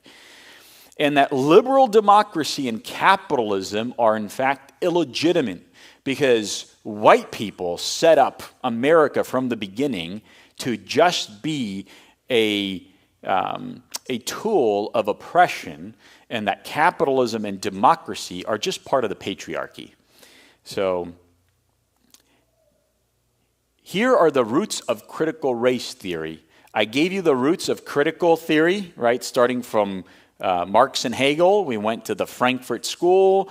We got with Herbert Marcuse and John Dewey at Columbia University. All right, you remember John Dewey in the upper right? Well, Marx's disciples, who came to the United States, made their own disciples as well. Who are those third wave disciples of Marxism in the United States? Well, the first one is Critical Race Theory. It's a book written by two disciples, Richard Delgado and Jean Stefanik. They wrote the book on critical race theory. They're like the apostles of critical race theory. They are like the Matthew, Mark, Luke, and John of critical race theory. So whenever you go to a university, the professors are using this book to teach incoming teachers and outgoing teachers. Not just that, there is another disciple by the name of Robin DiAngelo. Have you guys heard the term white fragility? All right, so she popularized it. You guys are a bunch of white people in this room. You guys are all racist. How dare you react negatively back? If you react negatively to the statement that you are racist, that means you're being fragile. You guys are just a bunch of white fragile people. That's white fragility. It doesn't make sense, right? Of course, if somebody's going to call me a murderer, I'm going to just like stand up and defend myself, right? That's the worst thing to be called in the United States these days, a racist, right? And so they already know you're going to react that way, and so they put a name to that. And she wrote an entire book on this. And by the way, she's a white woman, so like, ugh. And do you see that the other two are also white people? Like you're seeing a pattern here? White elites in American, ivory tower universities are the ones that are coming up with all of these things. And it was the critical theorists from Germany, right, who brought this over here. Like, why didn't this come from, like, Uganda, right? People of color, like, come on. Like, send me somebody from, Uganda to have come up with critical race theory. No, it never happens. Another disciple, all right, finally we get a person of color. Ibram X. Kendi, How to Be an Anti-Racist. His book was so popularized that he actually rewrote his book for children. And so now they have a children's book that is in America's public school. And then Kimberly Crenshaw, who wrote the book on intersectionality, she coined that term, she came up with the whole theory, and you'll see what it's all about. But from these disciples came these disciples. Do you know who these two ladies are? They are the co-founders of Black Lives Matter. They're Alicia Garza and Patricia Coolers. One of them is I don't even know how they define themselves now because it's such a big alphabet soup. Either a lesbian who's married to a non-binary, like just weird stuff like that, okay? So they're like royally messed up. But I want you to hear from them because Black Lives Matter just seemed to have exploded on the American scene when? During COVID, right? But it happened actually during Obama's second term. They started to organize and meet, and you had George Floyd, yes, during COVID, but before that you had Michael Brown and others, right, from 2015, 2016. How in the world did the Black Lives Matter gain such notoriety, power, influence all overnight? And who are they really, and what is their philosophy? If I can get the media team's help in the back, I want them to play this video here.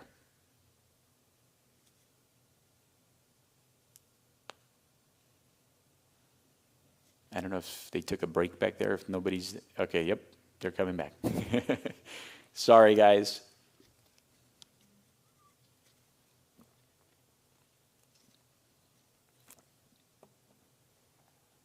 Structuring might be of some value here, but how do you respond to those kinds of, again, loving criticisms?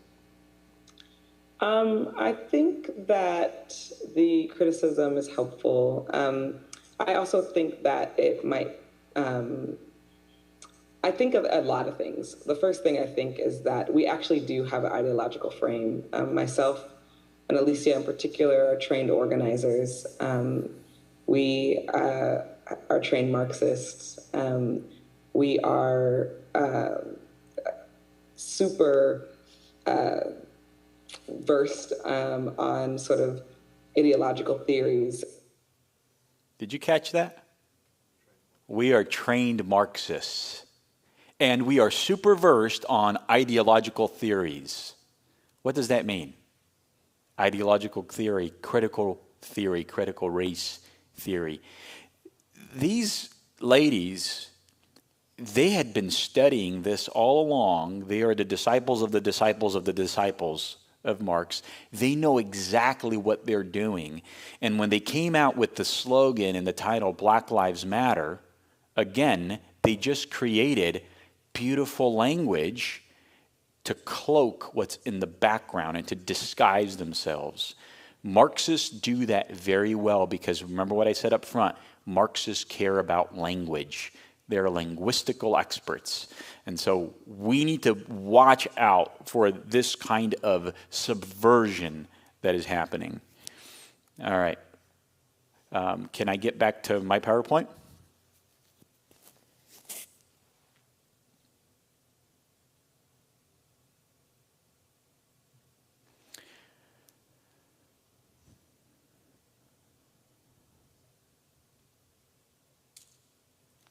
Okay. Here is an article by Christopher Rufo. Do you guys know Christopher Rufo? Okay, he's actually based here in Seattle. He writes for the City Journal, and he has been battling critical race theory and it's all of its offshoots and forms. You're going to hear phrases like culturally appropriate history or ethnic studies. They have other fancy ways and new terminology because critical race theory has, like, people have been catching on what critical race theory is all about. So now they use new words that mean the same thing, but to try and, again, disguise themselves. So Christopher Rufo wrote this article. This is back in December 18th, 2020. Seattle Public Schools recently held a racially charged teacher training session that convicted U.S. schools of committing spirit murder. Ooh, what is that? Against black kids, and demanded that white teachers bankrupt their privilege in acknowledgement of their thieved inheritance. Okay, we stole the land here from indigenous people. Okay. According to whistleblower documents from the session that I've reviewed, the trainers began by claiming that teachers and colonizers of the ancestral lands and traditional territories of the Puget Sound Coast Salish people, later the United States, was built off the stolen labor of kidnapped and enslaved black people's work. The image of a black power fist removed any lingering hope that the presentation might involve a modicum of nuance. Critical race theory is looking at everything in our surrounding, and it's trying to push it through this lens that there is the oppressor and the oppressed. White people are automatically the oppressors. I don't know much about the history of the immigration of Slavic people into the Pacific Northwest and why they decided to come to the Pacific Northwest, but I'm assuming it goes at least as far back as the late 1800s, right? I don't know, can you guys correct me if I'm wrong? 1900s probably more prevalent. I just know that with the termination of the Transcontinental Railroad in 1869, that brought a lot of people, right? So, I mean, you guys are part of stealing that land, right? How dare you? How dare you do such a thing? So you take this kind of thinking, and now let's put it into law, okay? A law that will mandate ethnic studies or cultural competency. So here's the law that was passed in 2021 here in Washington.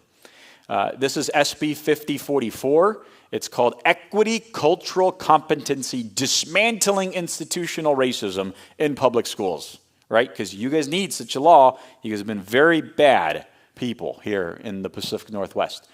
So let's see, what do they mean by cultural competency? Item 1. It includes knowledge of students' central histories and context, as well as family norms and values in different cultures. Boom, first arrow. Why are they attacking family norms? Because the nuclear family that the Judeo-Christian worldview has brought about is just a social construct. That's not normal. There's other cultures around the world that have different forms of families, so we can't elevate one family type over another. Critical race theory, Marxism disguised, has a problem with what? Family structure. Who owns the kids? They belong to the state. They need to have one way or another to subvert that idea. So what do? They attack the family. So as part of cultural competency, when you would think like, hey, Igor, I don't really know that much of your culture, what your food is, what you guys do. Like, let's learn about each other, right? I'll bring you to my house, you bring me to your house. And no, for them, they always use, that's what we would think cultural competency means. That's not how they define it to mean, all right? So be very careful with cultural competency. Number 2, diversity. Diversity describes the presence of similarities and differences within a given setting, collective or group based on multiple factors, including race and ethnicity, gender identity. Wait up. This is on critical race theory. This is equity, cultural competency, dismantling institutional racism. Like, why do we need to talk about sexual orientation? I thought that was already included in the sex and gender theory comprehensive sexuality education law that passed the year before in 2020 that I showed you. Do you see how critical sex theory and critical race theory are talking about the same things just from different angles? Because it's all one worldview, all right? Equity includes developing, strengthening, and supporting procedural and equal opportunity in the systems of America, right? Because that's what we all believe in, equal opportunity. No. What do they change it to? Outcome fairness in the system. You see, critical race theory does not want equal opportunity. It wants equality of outcome. What was interesting is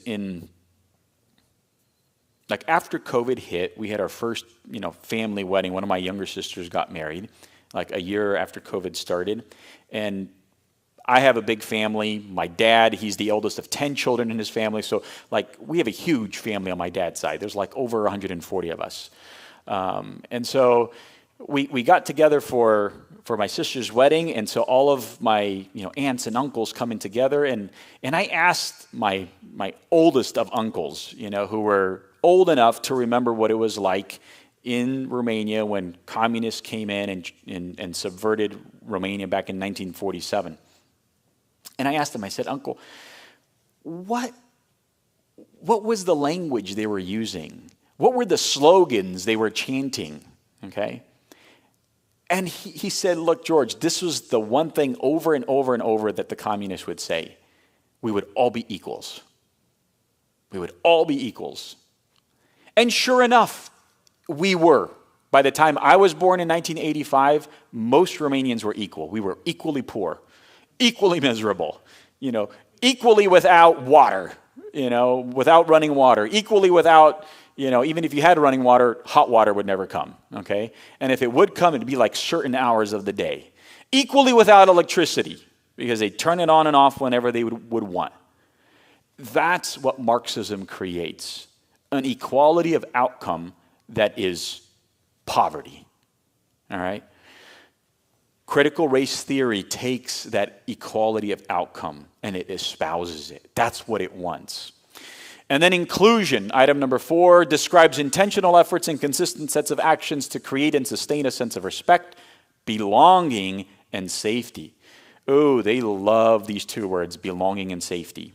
In fact, the whole slogan and program from the Human Rights Campaign for children that are coming out of the closet of whatever they are at, the name of the program is called Safe and Welcoming Schools. As if our schools are not safe for all people. Like, there's somebody there with a gun at the entrance of the school. Okay, who are you? Are you black? Okay, boom. Are you an LGBT person? Boom. Like, that's never been the case. But they introduce this kind of language on safety, which has become like a top, dogma in their religion, and belonging. We need to see ourselves in everything. So, how does this work out in reality? Edmonds School District. Anti-racist baby is bred, not born. Anti-racist baby is raised to make society transform. These are the kind of books that they are reading. In Cupertino, California, the school district was teaching kids on the 8 white identities. So you start off from one end of the spectrum, where you are a white supremacist, the red part on the left, and you go all the way on the green part of the spectrum where you're a white abolitionist. So if you are not helping people of color dismantle systemic racism, okay, you're basically on the red side of the spectrum. And no matter how much you try to fight alongside their causes, at best you can be a white abolitionist, okay? And the second best is actually a white traitor. So it's like no matter how much you try, you still are never going to be on their good side because you're white. This is what they're teaching people. Like, who spends time to come up with these 8 categories? Well, guess what? It was another white person who came up with it. In elementary school in San Jose, which parts of your identity hold power and privilege? Are you white? Are you middle class? Are you cisgender? Are you educated? Do you guys know what cisgender means? All right, yeah. All right, you guys are all cisgender. All right. It's basically a 4-letter word from the other side to us, okay? Are you educated? Are you able-bodied, right? Are you Christian? Are you an English speaker? Are you a male cisgender? Are you a U.S. citizen? Well, if you check all of those things, you are the highest oppressor of society. You need to divest yourself of all of that privilege. Well, guess what happened? In Nevada, in Clark County, you had a young boy, in I believe this was in junior high. He was going to school, and his mother was black. His father was white. So he grew up in a biracial family, right? And they were giving them these kind of exercises to do in class, and if he wasn't going to do them, he would be failed, therefore not being able to graduate junior high to go to high school. He's like, wait up. I can't talk bad about my mom or about myself because I'm half black. I can't talk bad about my dad. Like, what do you mean? Like, you're making me say that my mom's oppressing my dad? Like, this stuff doesn't make sense, right? Because, or the other way around, my dad's oppressing my mom. So this whole craziness, they ended up taking it all the way to the Ninth Circuit Court in 2020, and they won.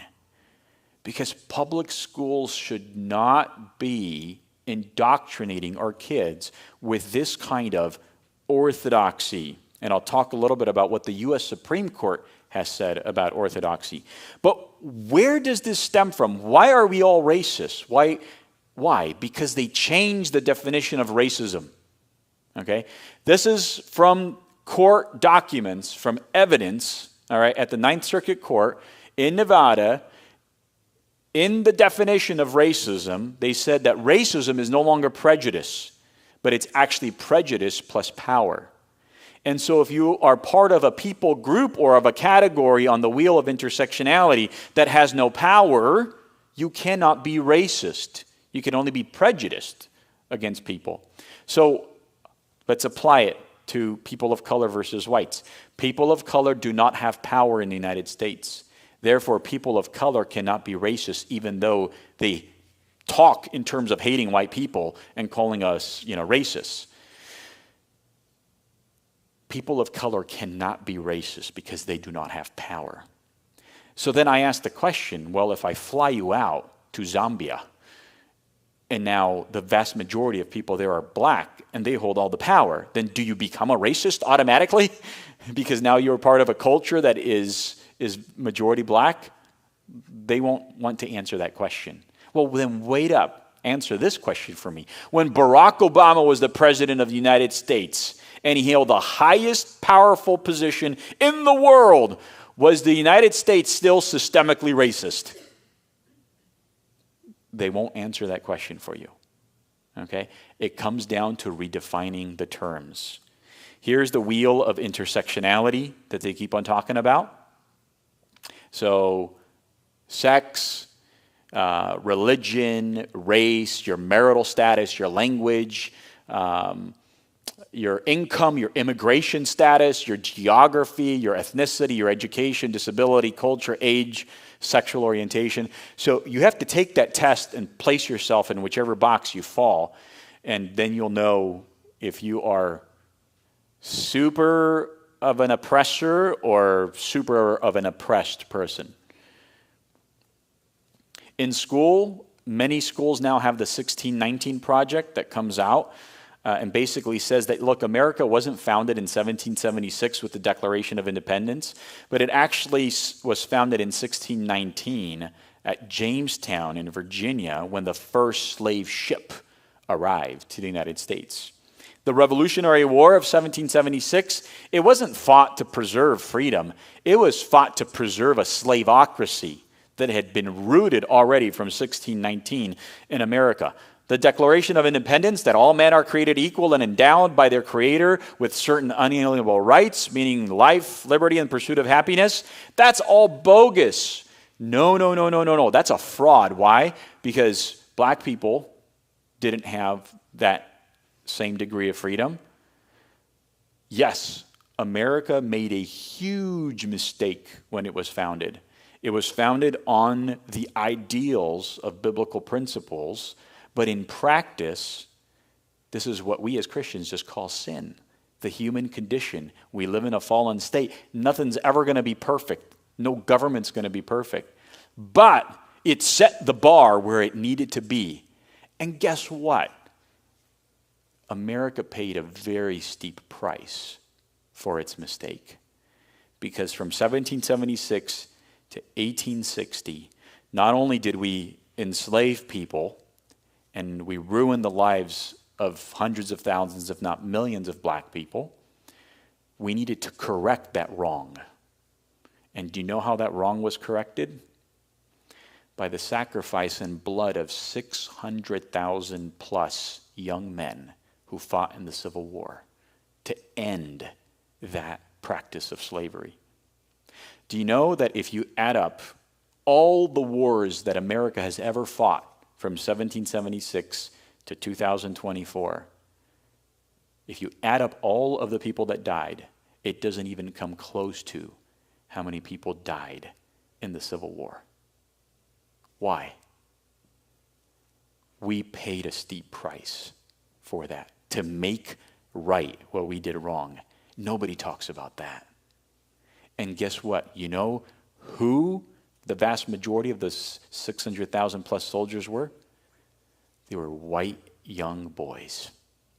Some as young as 15, 16, lying about their age to go into the army in order to free the black people. Nobody talks about that. America has paid a steep price for it. The 1619 Project has been discredited by top black scholars in America. Peter Wood, president of the National Association of Scholars. You look at some of these people, I'll show you their pictures. Vodi Bakum, I think you guys are all familiar with him. But here are other well-educated people. Critical race theory also likes to come in and be disguised as ethnic studies.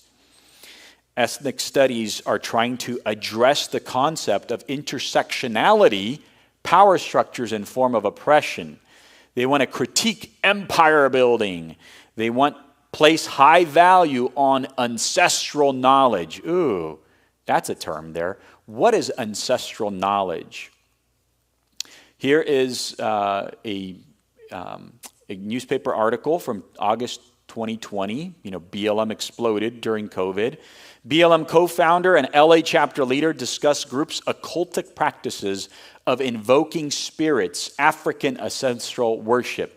Do you know when BLM chants, say their name, say their name, say their name? Do you know why they're doing that? Because they are invoking the spirit of that person who has died.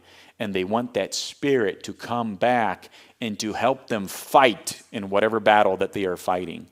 This is all witchcraft and occultic practices.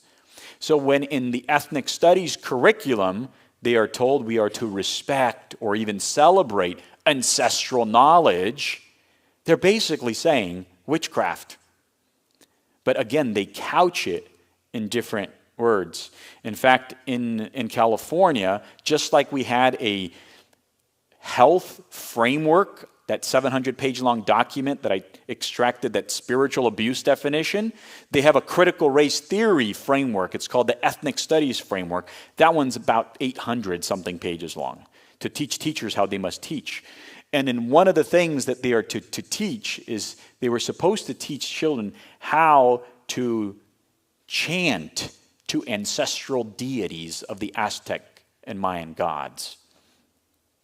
This was called the unity clap and the affirmation clap, in which they were inciting these ancestral gods and spirits to come and to help.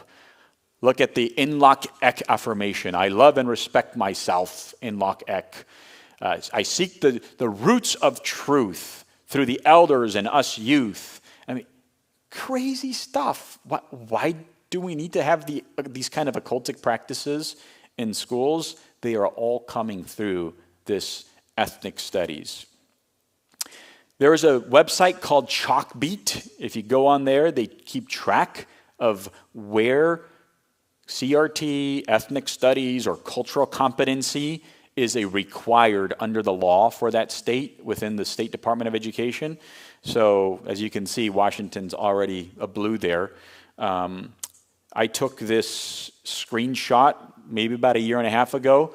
So if you go to it right now and see how many other states have gotten it, I think Oregon has already gotten it, and a couple other of the states, especially in the New England area. So this stuff just keeps on going and going and going. And with that, 11, 29, and 37 seconds. So, Pastor Igor. All right, I think let's pray. We'll pray for the food as well, and then there's lunch that's provided in there. It's going to be 30 minutes, and then at 12 o'clock we'll come back here. We'll do the social emotional learning, and then we'll do a Q&A right after. So I already saw there were some questions on there. Again, you can like the questions and upvote them. But with that being said, let's pray, and we'll pray for the food, and then we'll go have lunch. Father, grateful for this time that we have together, Lord, asking that you would bless the food there, Lord, bless our fellowship together, and we are grateful to you. In Jesus' name we pray. Amen. All right.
little light of mine, it's time to let it shine a bit, cause there's no point in hiding it. It's everything I am, the source of all my hope, and it's the reason why I stand.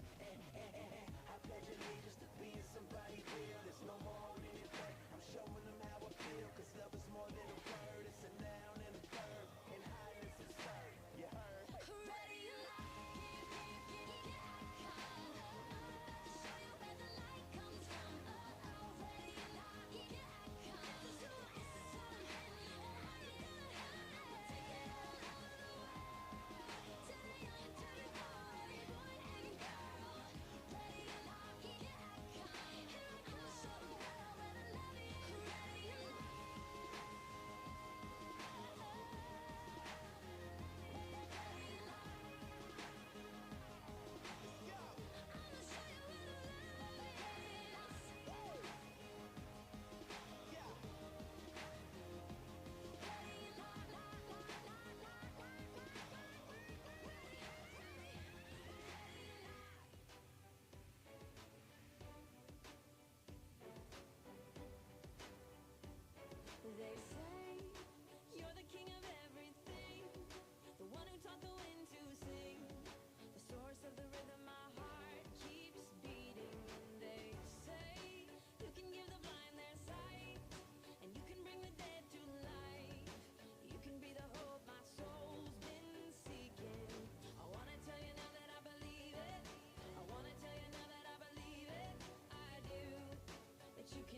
care no more, 'cause we know life is short.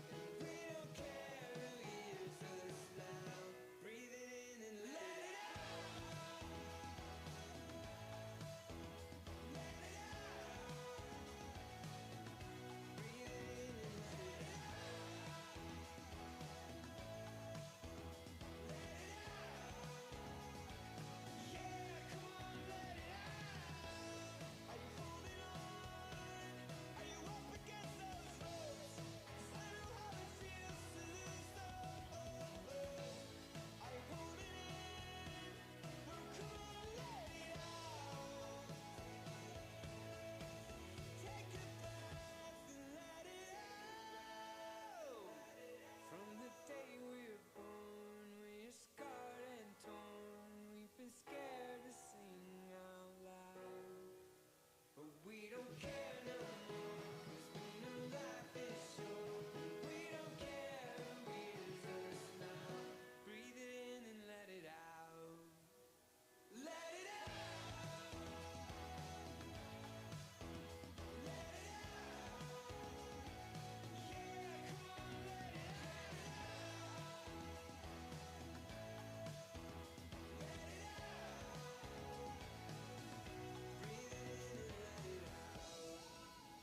All right, is everybody ready? Okay, round 3 of insults to all my white people. Okay? If I have not insulted you enough today, that means I have not done my job. Okay? All right, third part of the triple threat. This is a very slimy one, and it's intentionally slimy. It's called social emotional learning. If my dear friends in the back can help me and switch back to the PowerPoint. So social emotional learning is really just social engineering, replacement parenting. On our website and on our YouTube channel, you will find a dedicated video on this that goes in detail. So what is social emotional learning? This is the part where I think the left has done the best job at saying, guys, we can all agree on stuff like this. So what are all of these things that we can agree on? So here is what CASEL, the Collaborative for Academic, Social, and Emotional Learning, this is by far the most prominent organization that has coined this term. They've come out, well, here's what social emotional learning is all about. It's about self-management, self-awareness, social awareness, relationship skills, responsible decision-making. Sign me up for that. All right, let's do it. Come on, let's get this webinar going, right? But what do they mean by this? Because all of this stuff really comes back to, remember, our worldview. How am I to do self-management? They say managing emotions and behaviors to achieve one's goals. Well, self-management then is a good thing or a bad thing on the basis of what are your goals. If your goal is now that I'm no longer a boy but a girl, okay, or I'm a girl and I want to become a boy and I want to mutilate myself, right? Under self-management, social emotional learning is going to say, well, we're going to help you reach that goal. You're going to be great at managing yourself, right? it comes down to what values, what worldview are we going to use to say whether those goals are good or bad. And that's where it's taken, I think, from every conference I've ever done and spoken at churches all across America. This is the one that confuses people the most, because they're always, like sometimes I've had parents argue with me, no. Social emotional learning is a good thing, okay? In theory, it's a good thing, but whose theory are you going to apply it with, right? So if it's critical theory, it's not good. So my objection number one is that social emotional learning is replacement parenting. So I showed you that inner circle of what social emotional learning is. But look at the outer circles that Castle, this organization, has built. So these 5 things are first supposed to be taught by who? In the classroom. That's when you're going to be first infused with social emotional learning. And after that, it's actually then the school is the next concentric circle that is going to teach you all about these things. And you know what? A distant third, families. Do you see what they just did? The nuclear family was supposed to be at the center of this graphic, and it's not. We have been downgraded to third place. Remember how critical sex theory and critical race theory downgrade the importance of family or want to redefine what a family is? That's exactly what social emotional learning does as well. And they're not hiding it. They're like, if it would have been me, like I would have just used the center circle with those 5 things, and that's all I would publish, right? And then I wouldn't publish those outer concentric circles. I would only use that in my top secret, trainings of teachers, right? But they're not afraid to say it anymore. They are so blatant now about what they mean when they say these things that they don't care that they have placed families in third place. So social emotional learning is replacement parenting. Number 2 is that social emotional learning is actually just a Trojan horse or a new delivery vehicle for the worldview of critical theory. Here is the goal of Castle founder Tim Shriver: to reshape schools into places that not only teach head, but teach heart. The question is, whose heart are you going to teach? Is it the heart of God, or is it the heart of critical theory? Let's look at some evidence here. The purpose of SEL is to mitigate the interrelated legacies of racial and class oppression in the U.S. Let's stop. Let's read that again. Mitigate the interrelated legacies of racial and class oppression in the U.S. I'm on the wrong slide.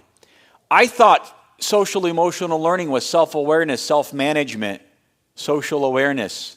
But yet, you're telling me it's actually this?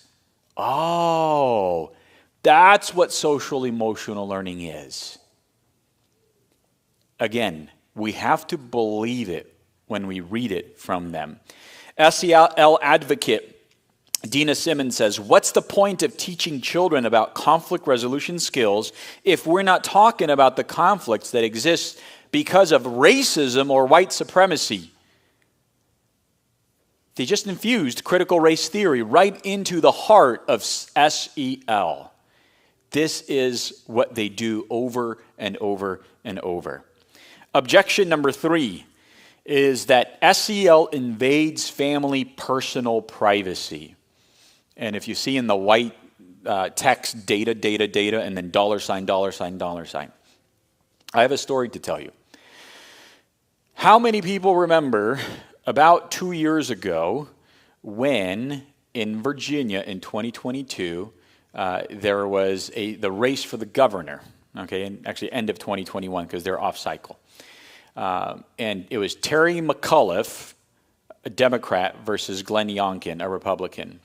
And Terry McAuliffe was asked in a Q&A public setting about, parents' rights and things like that. And he said parents have no rights on what goes on in public schools. Well, that cost him the election. Well, it's not just him who thinks that way. You know, when we elect school board members to be part of a school board, they have their own organization, and it's the National Association of School Board Members.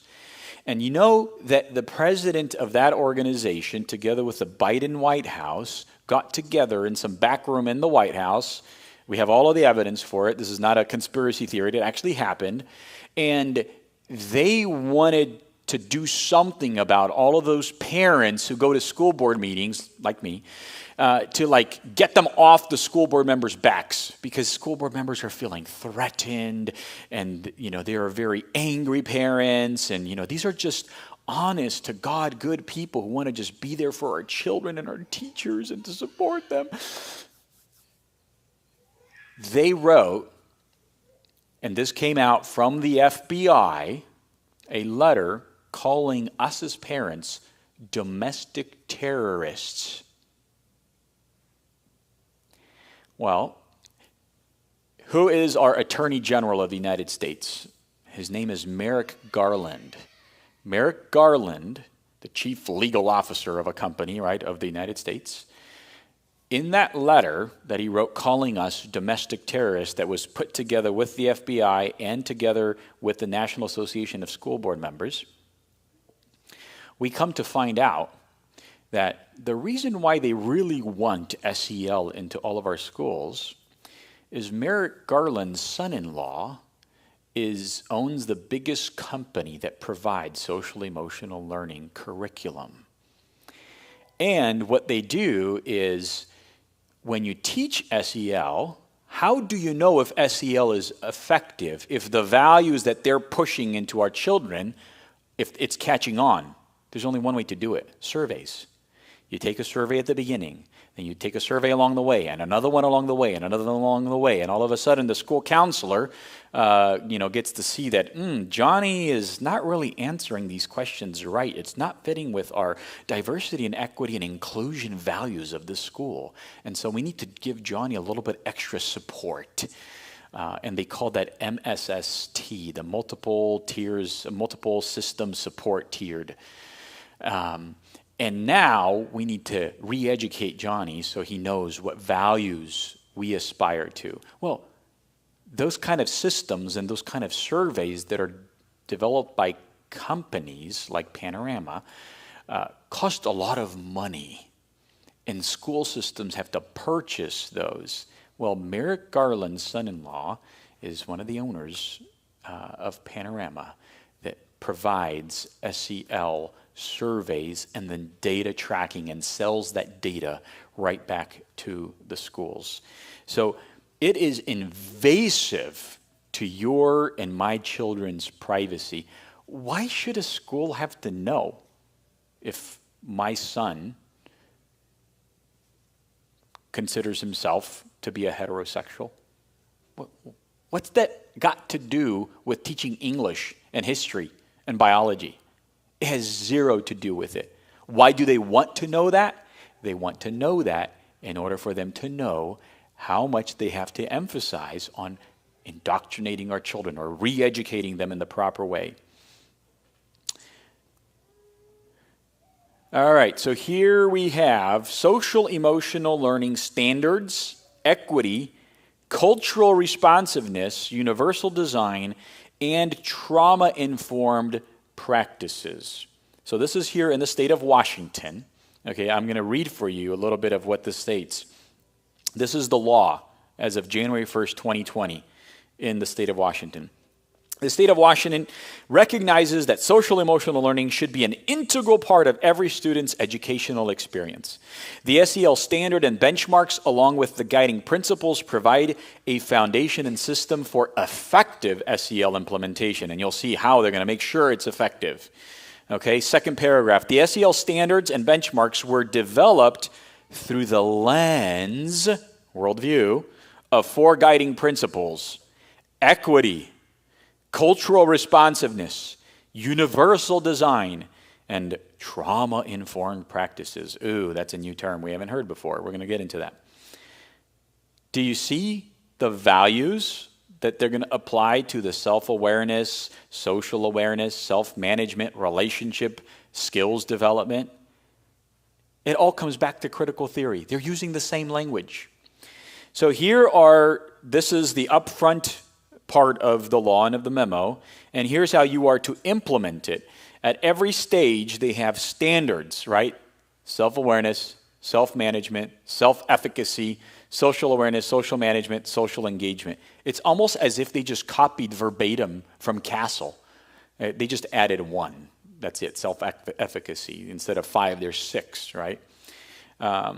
Here are some of the benchmarks, right? So they're broken down by early elementary, late elementary, middle school, high school. I just highlighted something very interesting. By the time your child is in high school, they should have been indoctrinated enough to where they know how advocacy for the rights of others contributes to the common good. Wait up. My child's going again to school to learn English, to learn how to read, write, do math, do science properly. They want to help your child know how to properly vote. They want them to be a good, loyal Marxist by the time gets out of high school.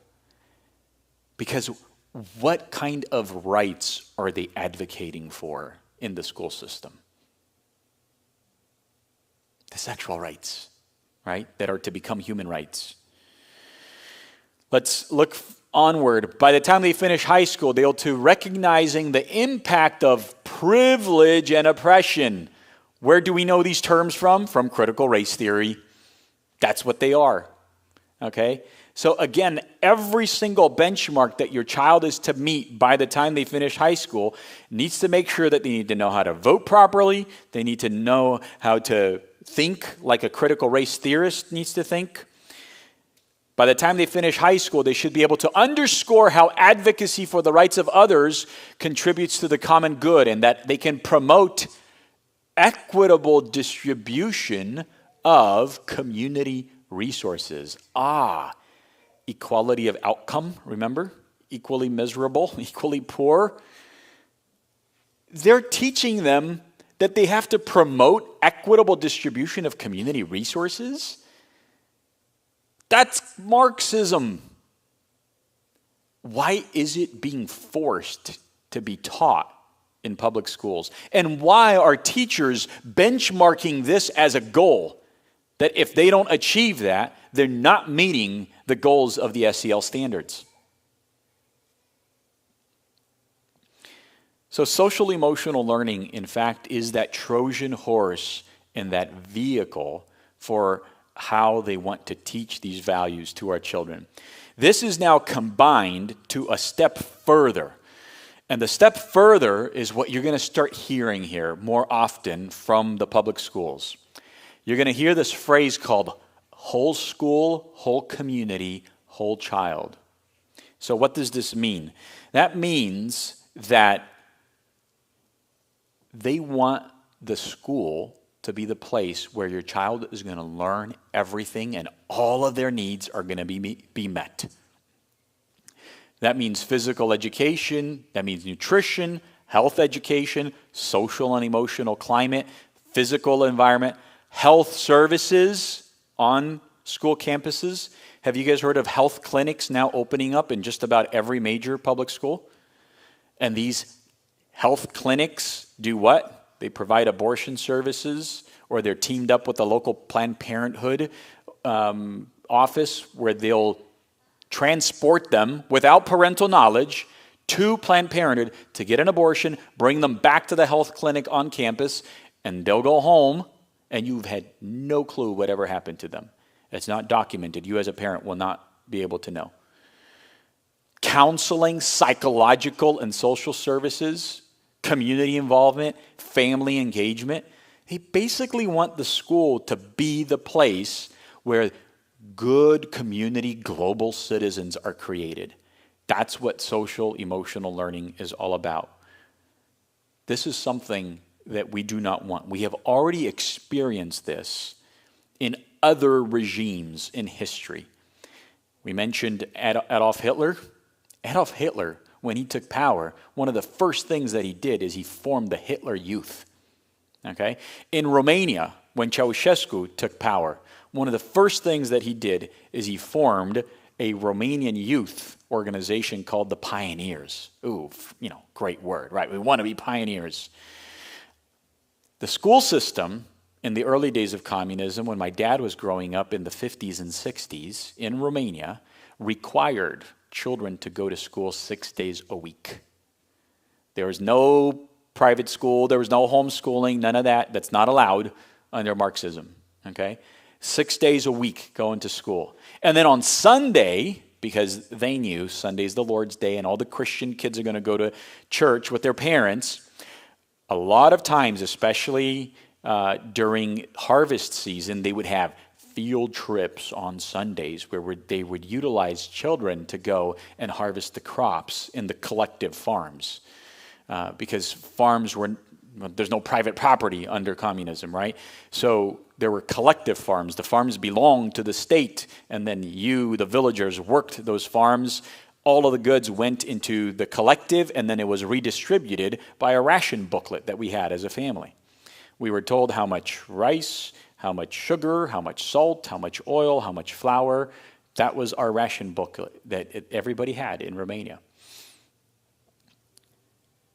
Social emotional learning is going to get us there. It's preparing the generation that we are today in order to get to where they want America to be in the future.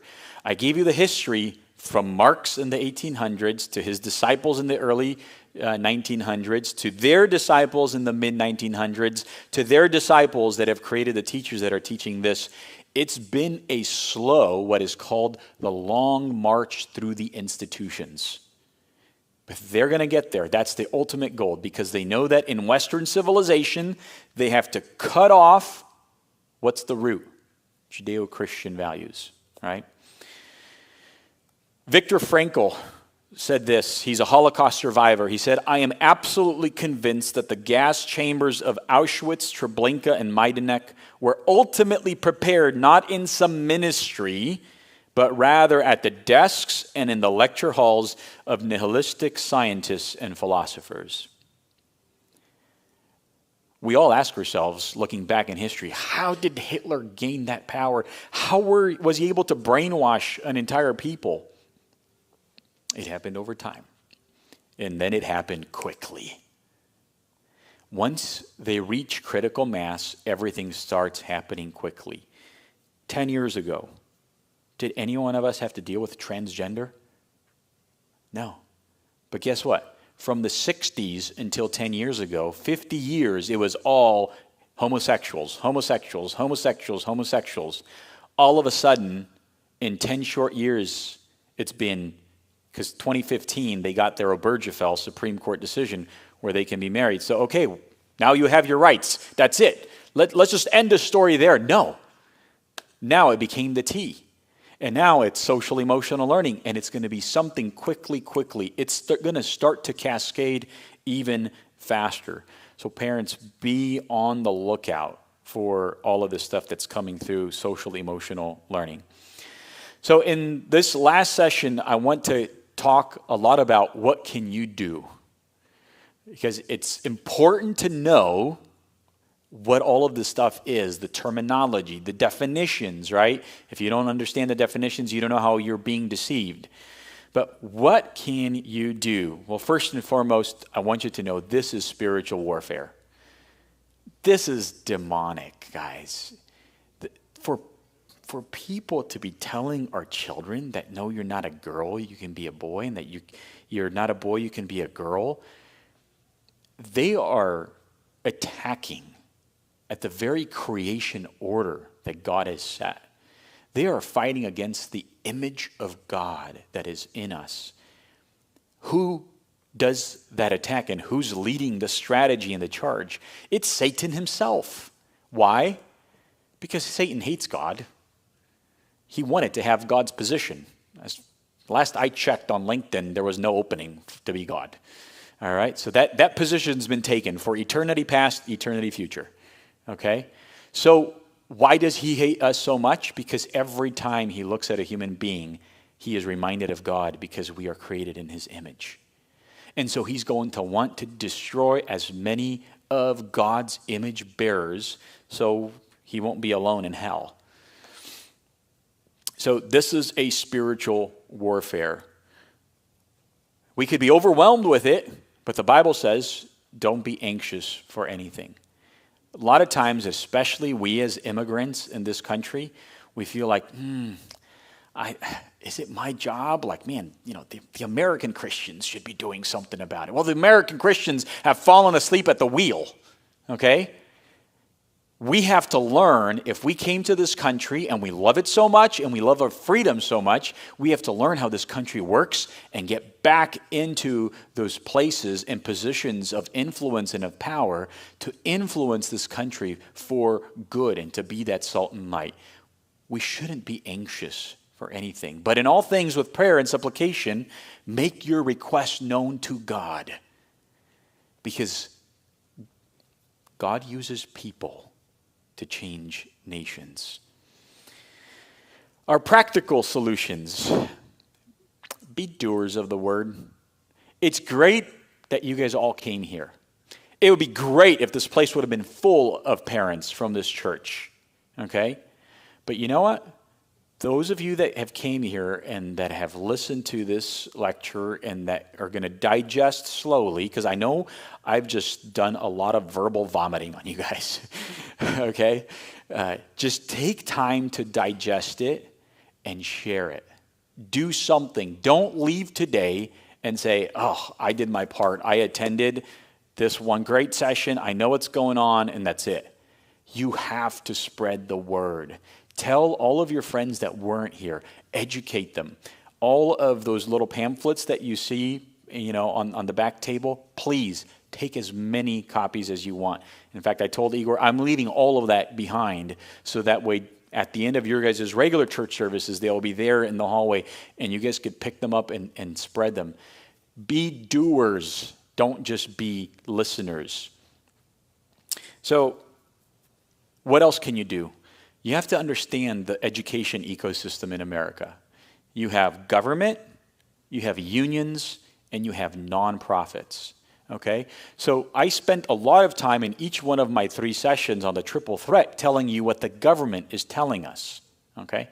How did the government reach the point to tell us what to do through these laws?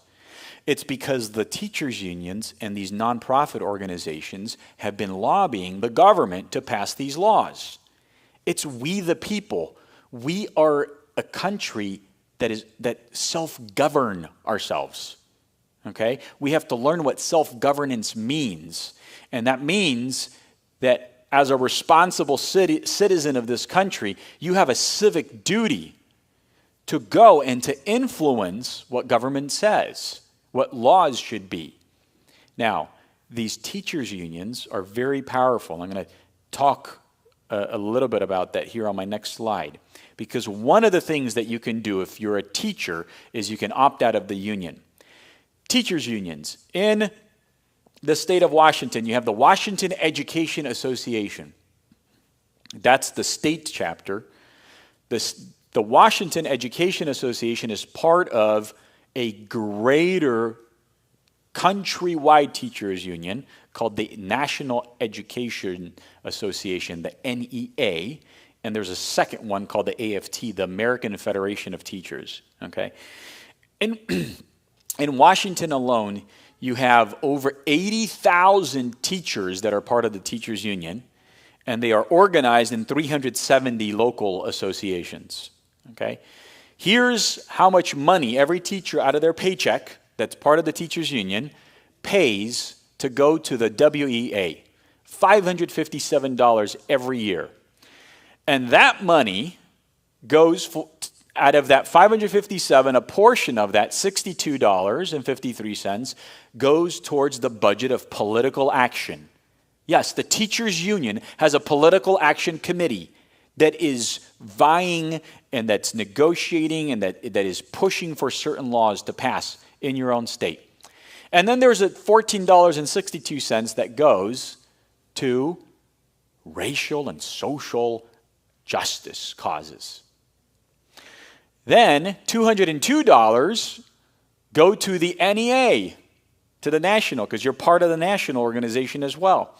And out of that, $22.55 go towards political action, and $9.28 goes to racial and social justice initiatives. So can somebody just real quickly do me the math?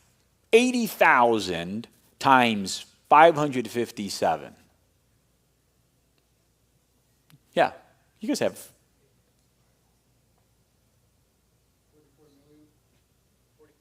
44 million. That's $44 million every single year in their budget. You have an organization with $44 million called the Teachers Union in the state of Washington that then has what? A president right over it that's getting some nice fancy, about, I would venture to say, close to $500,000 a year salary. That's a full-time job, okay? That person then has, a bunch of their executives, again, getting like maybe $300,000 per year. And then each one of those local associations has a president that's their full-time job, that they're getting paid, okay? You have basically somewhere around at least 400 full-time teachers union employees that all they're doing is punching you in the face as parents and fighting against you. And it's all coming thanks to your taxpayer dollars. Because who pays the teachers in your school district? It's you. It's you. How many of you knew any of this? Please raise your hand. That was me 6 years ago. I had no clue this is how the system worked. In California, it's worse because their dues are actually twice the amount. And we have 370,000 teachers in California. Their budget is in the billions. Let's extrapolate now to all of America. All of America, the entire NEA is about 3 million members. The entire AFT is about 1.7. So let's just round it up, 5 million members. Do you know that the teachers union in America is actually the largest and most powerful lobbying arm? If they want a law to pass, they will get a law to pass. That's how powerful they are. So now what happens?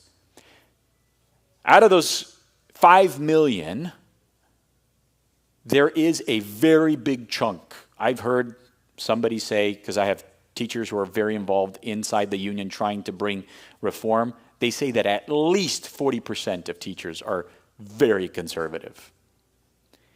If 40% of teachers in America today would quit the teachers union, we would almost halve their budgets.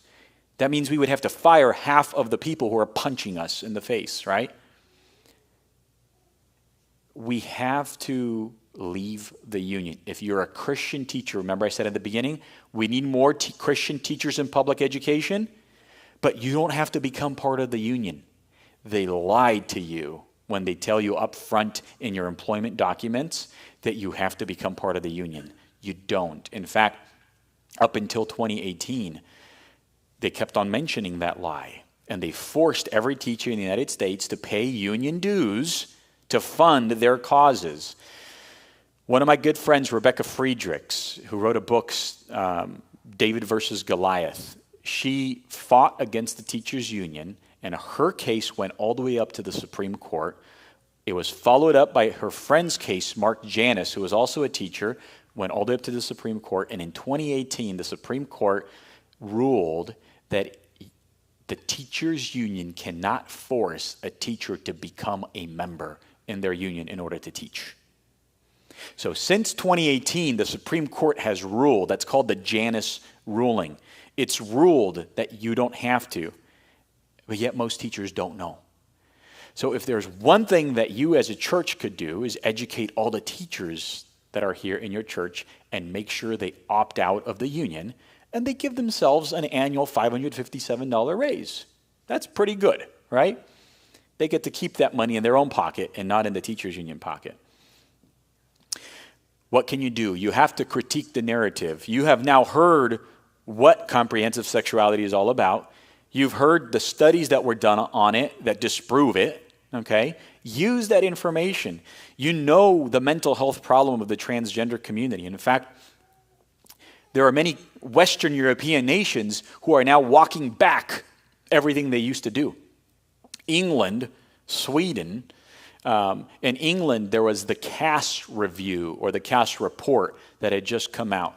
And with all of the LGBTQ affirming care that has been happening in England for decades now, the transgender population is still 12 times more likely to commit suicide.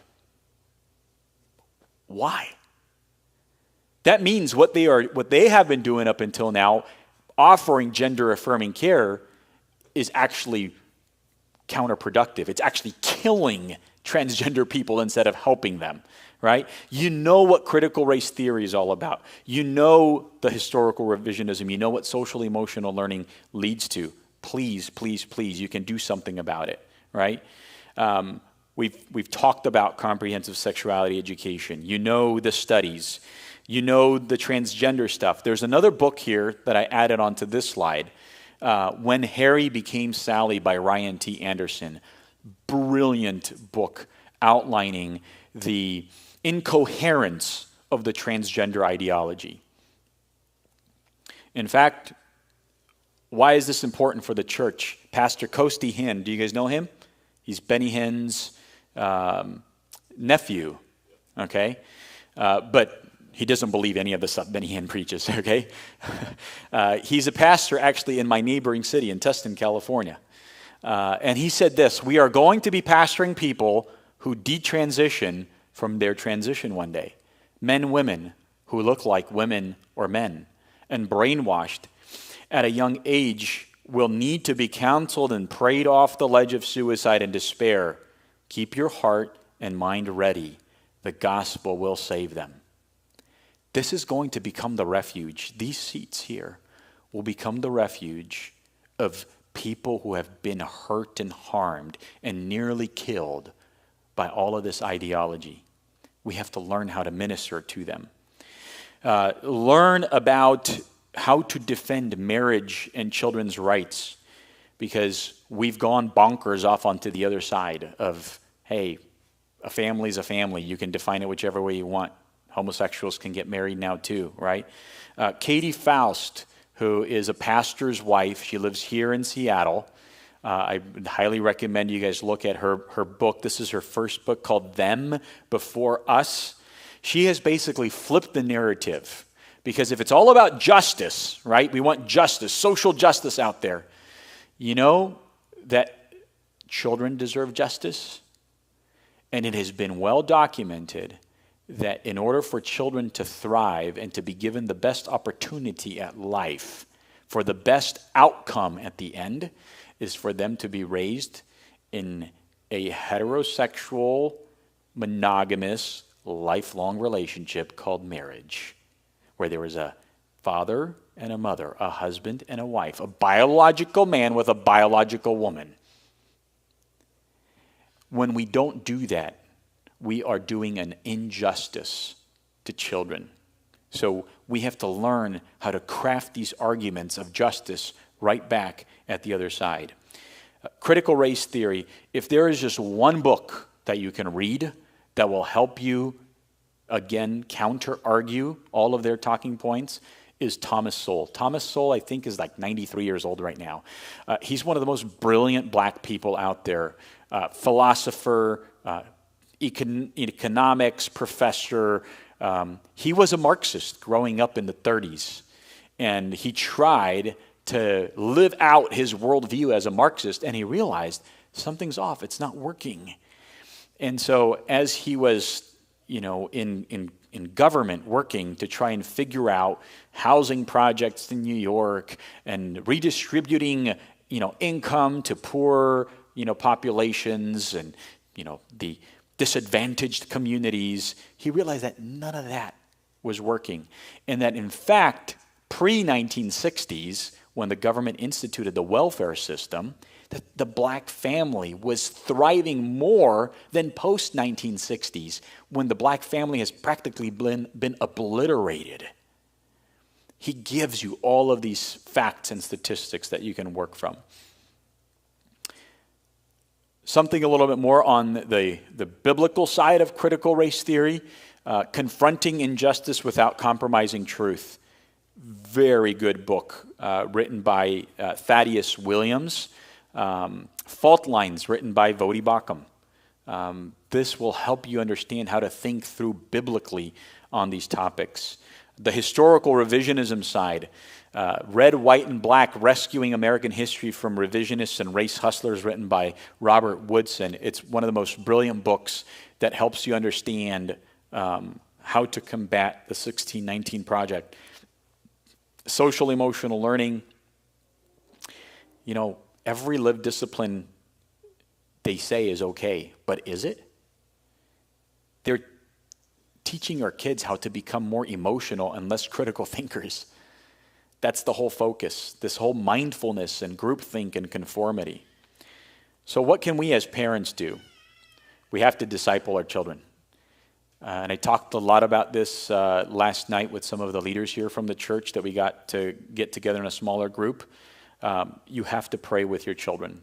You have to read the Bible with your children. You have to walk with God and show them what it means to walk with God. There are two YouTube channels that I recommend. One is What Would You Say? And the other one is PragerU Kids, where you can get it from a very biblical perspective and a Judeo-Christian worldview perspective. Here on the next slide, I'll give you an example. Here's the What Would You Say YouTube channel. Again, you decide, parents, for your own family, at what age you want to start talking with your kids about these topics, but you have to prepare them. Because remember how I showed you from kindergarten the type of books that they're being exposed to in school? Somebody's going to talk to them first. I hope that it's you and not their teacher. So everything from science and religion to porn to is critical theory biblical? Well, how about intersex people, those that are not really XX or XY? What do we deal with them, right? So these are all like 5-minute videos, right? They look like PragerU videos if you're not familiar with PragerU videos. Very professionally done. And in each of these 5-minute videos, you have a complex topic. And the whole idea is, what would you say? How would you respond to this topic? And they give you 2 to 3 ideas on how to respond. So what I do with my kids is we sit down, we watch one video, and then we spend about 30 minutes talking about it, just digesting and unpacking each of those ideas so that they know when the teacher at school says something, they know how to respond. And I train them how to respond with a question, because that's how Jesus taught us to respond to Pharisees, with a question. Devotional books. Here are some great devotional books. These are, I usually start off at around like age 3. The God in Me one, I love it. It's 365 days of the year. And then I grow it into the building blocks of faith for those of you who have kids that play Roblox. And then the kids who are in Star Wars, may the faith be with you. Really good devotionals. As they reach now somewhere between 8 years old to 12 years old, here are the type of books that I would be reading with my kids. Cold Case Christianity, J. Warner Wallace, excellent former FBI crimes investigation. And he takes the investigative methods learned in criminology and applies them to this entire world to see, can we prove that God exists? We have a crime scene. It's the universe, right? The crime scene is the universe, and let's look at all the clues, right? Lee Strobel wrote a very famous book called The Case for Christ. Lee Strobel was an atheist. I believe he worked for a journalist in the Chicago Tribune, and he wanted to set out to disprove the resurrection. And while doing all of his research, he found out that it actually was true, became a believer. Well, he wrote his books on the case for faith, the case for a creator, the case for Christ. They were all for adults. But in the last 10 years, he's actually rewritten those same exact books for kids. Again, the 8 to 12 years old category. So we need to get our kids in those early years. They can think through things like this. Kids are notorious for asking questions, right? So let's give them answers to the questions. The Bible has the best answers to these questions. Later on as they grow up, the other thing that I shared was, get them a Bible that they can understand from an early age. I would get the NIV version, which was the Adventure Bible, and from 6, 7 years old, I'd get them a Bible like that because it has cool pictures and other little notes and commentaries. But by the time they get into junior high, I would get my older boys the Apologetics Study Bible. And that study Bible, on every page of the Bible, it has these kind of more complex topics. And it gives them resources and ways to think about it. When you go on vacations, okay, I'm the dad that spoils all vacations because I do contests. During our summer vacations, we like to go especially with my wife's side of the family, we go to Florida a lot. And every couple of years, we take a big trip together. Here's what I usually do. I do a big fun contest on reading the Bible. So that year in 2022, it was the books of Ruth and of Jonah. Right? Short books, 4 chapters each. So I created some categories. And in each of those categories of reading, memorizing, writing, telling, and then getting a test, on vacation, they're going to have to take a test. Okay, I give them a test on those 2 books. So they can reach good, great, or epic. And based on their ages, if they're under age 12 or age 13, they have different ways to earn their points, and then they get prizes. All right, so they can get a $50 gift card from Uncle George and from Daddy if they do well. Make it fun. Do things like this so that way they can see that the Bible actually applies to all of life. What else can you do? Well, there are some really good organizations out there that you should start following. One of them here in Washington is the Family Policy Institute of Washington. Have you guys heard of Focus on the Family? Okay, so back in the 80s, when Dr. James Dobson started Focus on the Family, they were part of, they were the parents back then, okay? And they had to figure out, what are we going to do in this crazy world to protect our kids? We got to do something. Well, they started a whole entire movement from Focus on the Family, and then they created state chapters. The Family Policy Institute of Washington is the state chapter of Focus on the Family. And they have been so influential in passing good legislation and in informing the church on what's happening. Up here in the Pacific Northwest, there is a parental rights organization called Parents' Rights in Education. It's led by Suzanne Gallagher. She lives in the Portland area. With Protect Our Kids, we partner a lot with them, and we do joint initiatives together. Look for a local chapter. They have local chapters in just about, I think, every state in the Pacific Northwest, and they've been expanding to other states. Moms for Liberty. Have you guys heard of Moms for Liberty? Okay, Moms for Liberty is another parents' rights organization, very well funded, grew big time post-COVID. And they have an annual conference, and they create local chapters. They also give you a guideline. If you don't have a local chapter, you could start one. And they show you how to start one, and then you get connected into their whole organization. There is also Moms for America. Moms for America has been around for a long time, 20 plus years.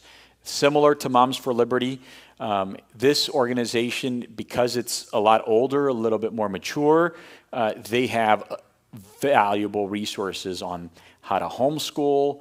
They also create local chapters, and they have their state chapters. So just go up on their website, look on your address, and say, hey, they have a chapter. Let me go and let me get plugged in, or at least subscribe to their newsletters so you know what's going on and what you could be doing. Alliance Defending Freedom. Alliance Defending Freedom is one of the biggest nonprofit legal entities that will defend you as parents in case you felt like your rights have been violated. So they've argued cases all the way up to the Supreme Court. And one of the cases that I'm praying that will go up to the Supreme Court pretty soon is a case that will override the Fields versus Palmdale Remember the Ninth Circuit Court that I showed you up front in session 1 where they say that the parental rights stops at the school door? No, that's not true. And so this is a way that you could get involved. Join some of the existing organizations, and they have local chapters here in your area. What else can you do besides creating a local parent group? Well, what if you start running for school board? And be clever about it, right? They say, well, diversity, equity, and inclusion. We need representation from people within the community. Well, the Slavic community is huge in the Pacific Northwest. How many Slavic school board members do you guys have? 0. You're underrepresented, right? If we're going to do equity, let's do equity the right way. Let's get a bunch of Slavic people in the school boards so that your community is represented. Why is the question? Why are you not there? You guys have a powerful opportunity to influence not just the future of your local school board, but think about it, the Pacific Northwest, from Sacramento to Seattle. Okay, I know you guys have a huge community. You guys should be taking over all of these school board races. That will change the tide of America. When the tide of America changes, who funds the United Nations? America. It changes the course of the world. That's what God can do through people like you. It's not a far-fetched idea. I'm not throwing out here something like as if I'm like, the next Bill Gates. Guys, this is just basic stuff, okay? Run for school board. Why don't you volunteer at your local school? You know that you have a right as a parent to go and to stay for an entire day in your son's or daughter's classroom? I wonder how that's going to make the teacher feel. She better be on her best behavior that day. Or is she going to slip up and say something that she's used to saying, right? And then you could say, this is what's really going on. And then go to the principal and have a sit down with that principal and say, look, this is, your teachers are here pushing their own personal beliefs. They are violating my child's right. We need to be that kind of a parent to protect our children. And I get it that not all of us have the financial, wherewithal to be able to send our kids to private school and we're stuck to the public school system. But if that's your case, then get involved in the public school system. Proverbs 29:2, when the righteous are in authority, the people rejoice. But when a wicked man rules, the people groan. Right? We can be the ones in authority. Why do we abdicate that position of responsibility? Why? Just to lead comfortable lives? Well, they're going to make our life uncomfortable with all the laws they're passing. So what kind of uncomfortable life do you want to live? An uncomfortable life of sacrificing, having to go to school board meetings, having to go and volunteer, or the uncomfortable life of everything being shoved down your throat, right? Choose your uncomfortable. School choice. Do you guys know what universal school choice is? Well, in the state of Washington, can you guess, out of your taxpayer dollars, how much does it cost to fund the public school system per child? Is it $10,000 per child per school year? Is it $15,000 per child per school year? Is it $20,000 per child per school year? How much do you think it's costing you? 15? 50? Wow, you went way off on the high end. For special needs kids, it's probably that like that. For typical in California, we're at the 24,000, and Washington is just a little bit below that. You guys should have all fallen off your chairs by now. Your taxpayer dollars that's going and being funneled into your local school. So guess what happens if your local school district has 10,000 kids, Okay, my local school district has about 26,000, I think. Okay, 10,000 kids, and let's just say $20,000 per school year. What's the budget for that school district? 10,000 kids times $20,000 per school year. That's millions of dollars. The school district is probably number 1, 2, or 3 in the local, economy generator, right? Because they're then hiring the teachers, the maintenance people, and all of that stuff, right? That's a huge part of the economy. Well, wait up. If I'm paying those taxes and they're going to the local public school, and that public school doesn't teach correctly, what if I want to take that $20,000 and keep my taxes and send my child with that $20,000 to a school that I want to pay for? Shouldn't I be afforded that right? It's my money. It's taxpayer dollars. It's my taxpayer dollars, right? Well, the teachers union hates that idea. Why? Because that $20,000 per child per school year then becomes the teacher's salary, which becomes the union dues that pays and funds the teachers union. Do you see? Follow the money? Okay, so now follow me. Imagine if you had the right to take that $20,000 and use it as you please. How much does a private school cost in Washington? I don't know how much it is, so you guys have to tell me. $10,000 a year. Okay, so let's just say $10,000 a year on the average. Because when you get into high school, it might be more. When you're in the kindergarten through like 4th grade, it might be less, okay?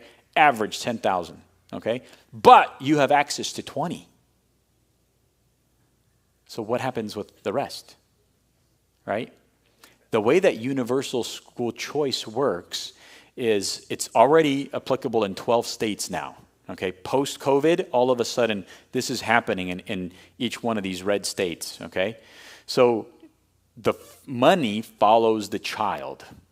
And the way that it works is from kindergarten, you are given $20,000 out of your taxpayer dollars in an account. That account, which is an education savings account, can only be used for education, meaning tuition, expenses, materials, blah, blah, blah, for education. So you send your child from K through 12, that's 13 years. You're paying $10,000 a year, but you're getting $20,000. So after 13 years of saving, let's say $5,000, because you'll add $5,000 more per year for expenses. Okay, 5 times 13, how much is that? $65,000. The child has just finished high school, and they have $65,000 left in their account. What can they do with it? They can pay for their college. College is pretty expensive these days. How many of any one of us has $65,000 in a bank account just for one child, let alone if you have 4, right? That means you're saving $65,000 per child by the end of their academic journey from K through 12. That's what universal school choice does. All of a sudden, it unlocks the possibilities for the poor people, the underprivileged like us, right, to be able to now afford the things that all these white elitists, people who push all of this ungodly stuff, right? The teachers union hates this. They have fought tooth and nail against this kind of legislation in every state that it has gone down. Louisiana just became the 12th state this past week to pass universal school choice. This is the kind of stuff that you could do, even in a state like Washington, by starting a people's initiative. So school choice, universal school choice, is very important. In Arizona was the first state that passed this 2 years ago. And I put this picture on there because he's one of my people, my friend, my dear Romanian guy. He is actually the head of the Republican Party in the Arizona State Assembly. Very powerful position. Because of people like him, school choice passed in Arizona through the state legislature. I wonder if a bunch of Slavic people ran for the state legislature in Washington, if you guys could pass school choice. I think you guys can. Fields versus Palmdale.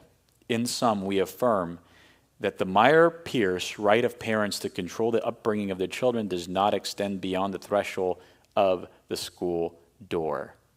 That's what they think about you. And I don't know about you, but when I read that for the first time 5-6 years ago, I said, war is on, buddy. That's it. I have to do something about this. And that's why I passionately speak on these topics for the last 5 years since we started POK. But know this, that for the kids, it's tough. Our message at POK is get out now. And I already mentioned that I understand everybody's financial positions, right? We all have to make some big decisions for our families. But this is a book that was written by 2 moms who have, way before I even started doing any of this, who have been doing things like this in trying to change the school system. And they said, look, everything that has been tried has failed, and failed miserably. The school system is beyond repair. We have to gut it and start new. We have to start our own things. And they said this, and this just struck me, because I had a very different view about kids and sending them to public schools. And they said this: we send missionaries to cannibals. We do not serve the cannibals, our boys and girls.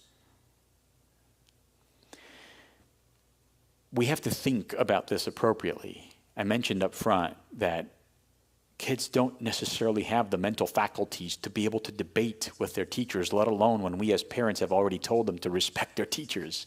So they're already mentally behind, able to fight against them, right? Verbal wars. And they're also morally behind because we've already ingrained in them that respect for authority. These teachers' unions are out there to get our children. They have all the authority in the public school system, red state or blue state. 6 years ago, parents were telling me, George, this is just California. Spend your time in California, only talk to Californians. We don't have this problem. I have friends who have moved to Idaho out of commie California. I have friends who've moved to Texas, to Tennessee. All these red states, right? They are dealing with the same things. It is all over the place because the teachers' union is in every school district in America. And that's what they're being taught. So I already told you about the NSBA, but I want to take you back and close off with this. West Virginia State Board of Education versus Barnett, 1943. This is a Supreme Court case.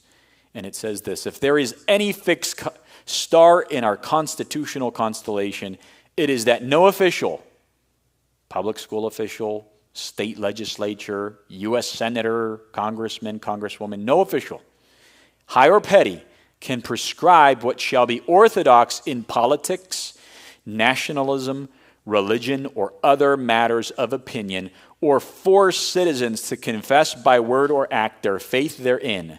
If there are any circumstances which permit an exception, they do not now occur to us. What does this mean? This means that we as parents need to bring back and stand up for our constitutional rights. The critical theory-based worldview and curriculum that is being imposed on our children through CRT, CSE, and SEL is all orthodoxy. It's a new orthodoxy that these petty or high officials in public schools and in government structures are pushing on our children. Stop buying it. Even if there's a law in Washington or California that forces comprehensive sexuality education, it's an unlawful law. It violates the U.S. Constitution. We need to push back, and we need to take all of these lawsuits, take them right up to the Supreme Court, and the Supreme Court will agree with us. So far, we haven't been successful at pushing lawsuits to get all the way up there. So we need to reclaim our God-given parental rights. Thank you.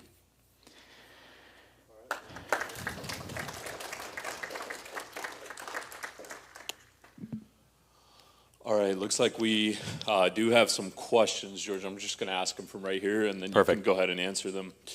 The first one, and I think you've answered this one, but just to touch up on, are there any nonprofit Christian organizations that challenge and work to overthrow WHO or CRT and other positions? Yeah, so here in the state of Washington, it would be the Family Policy Institute, also the Parents' Rights in Education that I mentioned, but there are other organizations nationwide that are fighting against this. A very new one that's been around now for a couple years, it's called Parents Defending Education, PDE. They are based in Virginia, close to Washington, D.C., and they do a phenomenal job of pushing back and informing and educating our congressmen in Washington, D.C. on this. The other one, it's Californian-based. It's called Californians for Equal Rights Foundation, CFER. And what they're doing is, because California starts off with most of this insanity, they try to stop it before it even begins. So, like, for example, in the ethnic studies, you saw the chantings and all of that stuff that is required, right? They sued the state of California, and they were successful in removing a lot of those kind of things out of the curriculum. And so what they're able to do then is they provide kind of a model lawsuit type that then can go around in these other states, and parents and or organizations in those other states could follow their same example. So I'm actually really encouraged. There are quite a lot of new groups like this that are springing up and that we're starting to collaborate with. And then the last one that I'll mention is the Heritage Foundation. The Heritage Foundation is, I think, by far the largest, most powerful conservative think tank. And so whenever you have like a question on, like, what does this word mean and what about this law, if you go on their website and kind of Google through it, you'll find some really good information there. Okay. The second one, it appears parents have no rights as it relates to their children. What can we as parents do short of private school or homeschooling? I think you touched on that a bit. Yeah, so real quick, run for school board. Run for school board. And if not, help the people who are running for school board. I've helped a lot of our local school board members to get elected. One of the things that I've actually been doing is in my own city, as well as the school district that's over our city. What I ended up doing is in 2021, I ran a little pilot test, and I wrote a one-page letter to all the churches, to the pastors of all the churches in our city. I was able to find 56 churches in our city. And from that test, I wanted to see, like, who's going to respond? How are they going to respond? Out of the 56 churches, I only got a positive response from about 10. I got a negative response from about another 10, and then I got no response from the other 36. And this is not just from one letter. This is from that letter that I then would mail out multiple times, hard copy. I would then email that senior pastor multiple times. I would then call the church multiple times, to no avail, crickets. So what that tells me is that the church is asleep. The church doesn't want to deal with these topics. And the 10 churches that were willing to engage and be positive about it, that's maybe about 15, 20%, right, of the churches in my city. And then I started to meet with those pastors, and I started setting up prayer meetings for where we as pastors could pray over our children in the school district. And then when it came time for the elections, I said, look, here are the school board members we would like to vote for that are going to go in there and be pro-parental rights. So now these pastors could go in and educate their members, right? And for the first time in a long time, we were able to flip the school board in our favor, 4-3. So there's things like that. If you know of a person that's running for school board, you know that they have to go walk streets after street, handing out flyers and encouraging people to go and vote for them and to introduce themselves, who they are, what platform they're running on, right? That type of what is called canvassing of the neighborhoods, they can't do that alone. They need volunteers. You can be there to help them to do that. You can donate money to help their political campaigns. So there are so many things you can do on the school board front. How about attending a school board meeting just to get a flavor for what are they talking about in there, right? Attend one. I was shocked when I attended my first one.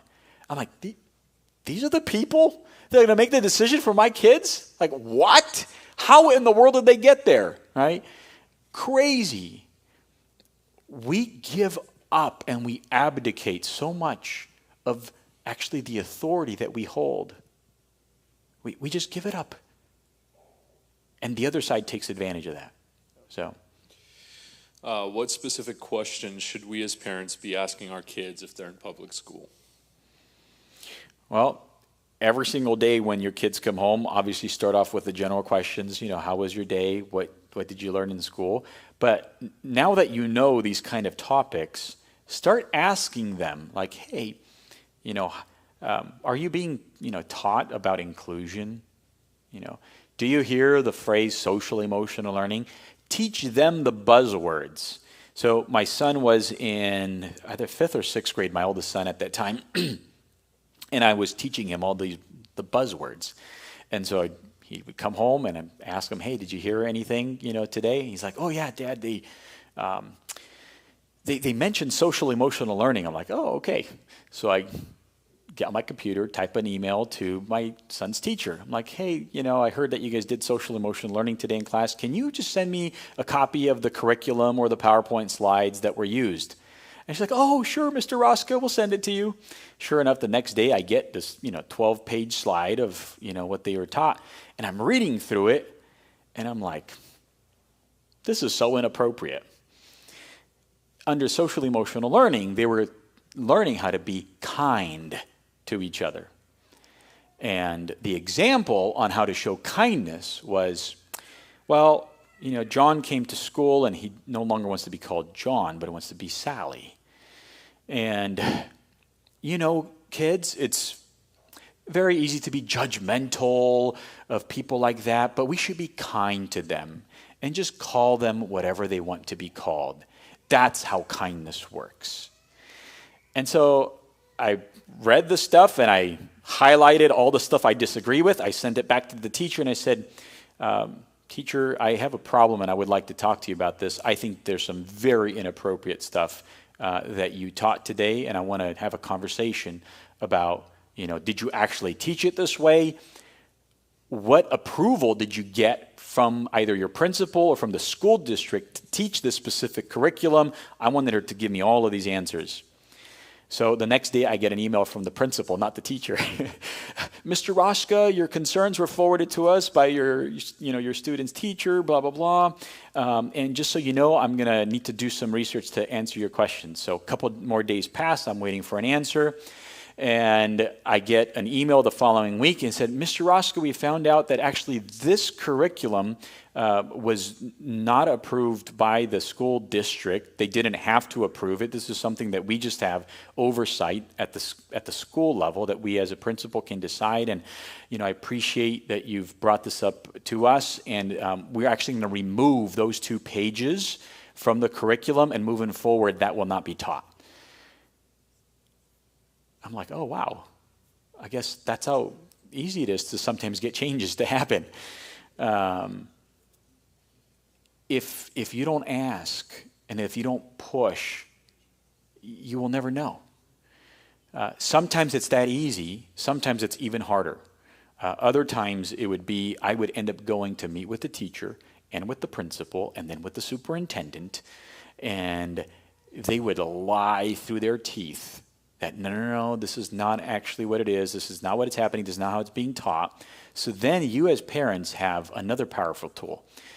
It's called Freedom of Information Act requests, FOIA, Freedom of Information Act. Every public entity in the United States of America actually is a servant of the public. There is nothing that they can keep and hide secret from you. So if they are hiding it, then you take the legal recourse. The legal recourse is FOIA, Freedom of Information Act. So you make these public records requests. And what you would do is get usually a lawyer to do this for you, because once it's on a legal letterhead with a law firm, they take this really seriously.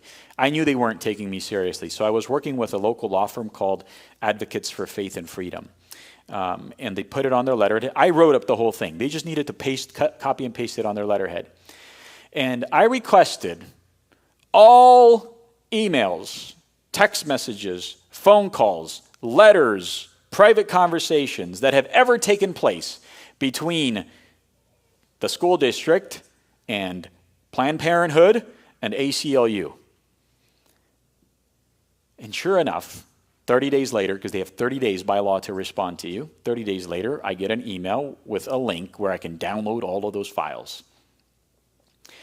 And I'm reading through those emails that they send me, and sure enough, I discovered all of this conversation and dialogue between the head of the curriculum department in my school district and the head of Planned Parenthood in our area in Orange County. And they were discussing about the California Healthy Youth Act that just passed, and what can be taught and what cannot be taught, what would be a violation of the law and what would not be a violation of the law. And I'm like, wait.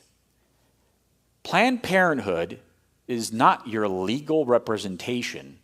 So if you have a question, the school district actually has legal counsel that is provided, okay? And so you should have gone to the lawyer of the school district to ask that question. Well, why did they go to Planned Parenthood? Because in California, Planned Parenthood actually wrote the law on comprehensive sexuality education, and the head of our curriculum department wanted to make sure that whatever they do, they're not going to get countersued by the Planned Parenthood organization. So I went back in and I took now all of these emails and I said, hey, what, you're afraid of them, but you're not afraid of me as a parent? Because I'm going to sue you over things like this. Now you take these kind of emails and you blast them out to the parent groups that you're working with and people that are following you. And you can just do that on your own, Instagram story or Facebook story or Twitter account, right? And now all of a sudden, you get to expose the darkness, Ephesians 5:11, right? Expose the darkness of what's going on in the background. Our school districts are more afraid of the ACLU and Planned Parenthood than they are of me as a parent. That tells me there is something wrong. These are the things that you could be doing. You just need to be taught how to do it appropriately and effectively, so that way you do get all of those documentations in place. Yep.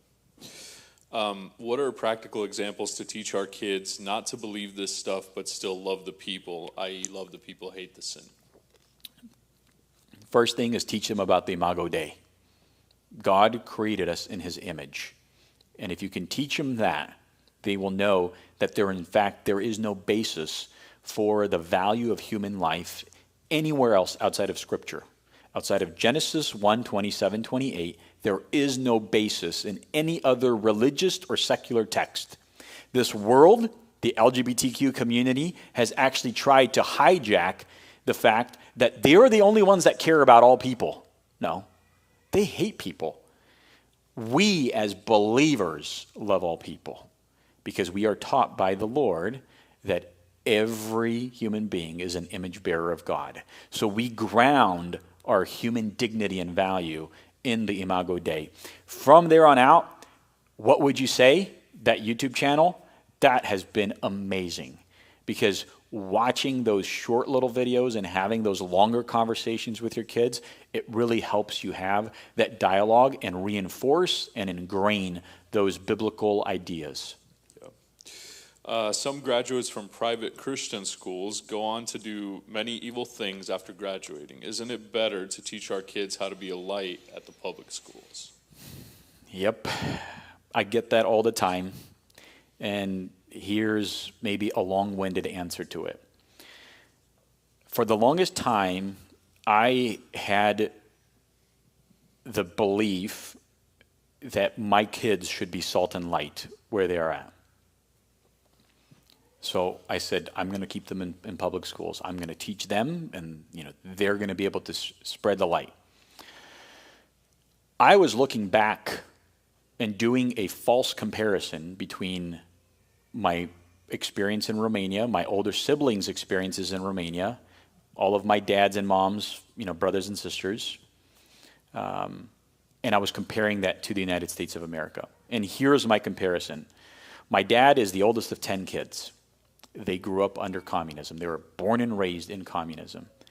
All of them are believers. The only option they had under communism was government schools. There was no such thing as private schools, no such thing as homeschools. The Lord miraculously kept their faith intact. Same thing on my mom's side. I'm the 8th of 12 in my family. All of my older siblings went to school in Romania. I didn't have to. I came right before I turned 7, so I came straight to first grade here. My oldest sister finished high school in Romania, and then count down where the other siblings were in line. So all of them went through some or most or all of school in Romania. All of my older siblings went to government schools, kept their faith intact. So I'm like, okay, I'm in America. Why shouldn't I have the same faith that my parents had? Like, be strong in faith. Teach your children, send them out, they'll be okay. Well, here's the difference. I believe that when you have no other choice, God intervenes supernaturally to provide his protection. But in America, God's saying, wait up. You're crying to me about all of this stuff, and I brought you to a land that is free, that you can teach your children, you can do homeschool, you can do private school, you can do all this other stuff, and you're complaining about public schools, and you're not doing anything about it, right? Why would God step in when it's my own lack of discernment or wisdom or maybe selfishness or maybe even laziness as a parent to do what I need to do to protect them? So it was a false comparison between the two, and I had to think through all of that. And getting back to the book Get Out Now with 2 moms that wrote that, and the last 2 sentences, we send missionaries to cannibals. We don't feed them our boys and girls. Who do we send as missionaries? Do we send children as missionaries to preach God's word and to be salt and light in this world? No, we don't. We send off fully mature believers, adults. And so we have to have, I think, a correction in our understanding of the biblical mandate to be salt and light. That is given to believers, okay? That's not given to children. Yes, children are believers as well, okay? And we could have a different conversation about soteriology and God's salvation plan. But I think we also have to make sure we have the proper comparison of situations. God in his sovereignty will intervene when there is nothing else that we can do. But then God also in his wisdom gives us freedom to choose and will give us certain liberties here versus there and expects us to make wiser decisions with those liberties. But God also knows that you might not have the financial wherewithal. My parents moving here with that many children couldn't send the kids to private school. So then is God going to hold them accountable because they couldn't? No. God understands every one of your situations. He understands my situation. I have 4 kids. My 3 younger ones are in Christian private school. My oldest is in public school. We had to make a decision based on our family finances of what we can afford to send to private and what we can't afford and therefore go to public. And we said, look, we'll send our oldest because with him, he's already further enough along to where we've taught him about all of these things. And we're going to keep a very close eye. I'm very engaged. And God knows this is all I can do for my family. And so he steps in and protects in the areas where we can no longer because we don't have those means. Yeah. Just to add, I think the home plays a critical role as well, because I think sometimes we go, okay, private school, we'll send them out. church, we'll send them to programs, and they'll take care of it and raise it and neglect the home, which is why I think you see some of the private Christian issues coming out afterwards. You do. And here's the thing is every private Christian school is a different private Christian school. Yeah. Because some of them are built around a model to make sure that they only allow Christian families to send their kids there. Others serve a different model to say, hey, we're actually going to be missionaries. We're going to be evangelistic. So we want anybody in the community to come in, regardless of their beliefs, and we want to teach them about God's word. Well, then what happens? For the child, the experience in terms of their peers is the same as public school. But the only difference is now the teacher gets to control the culture of the classroom and what's being taught.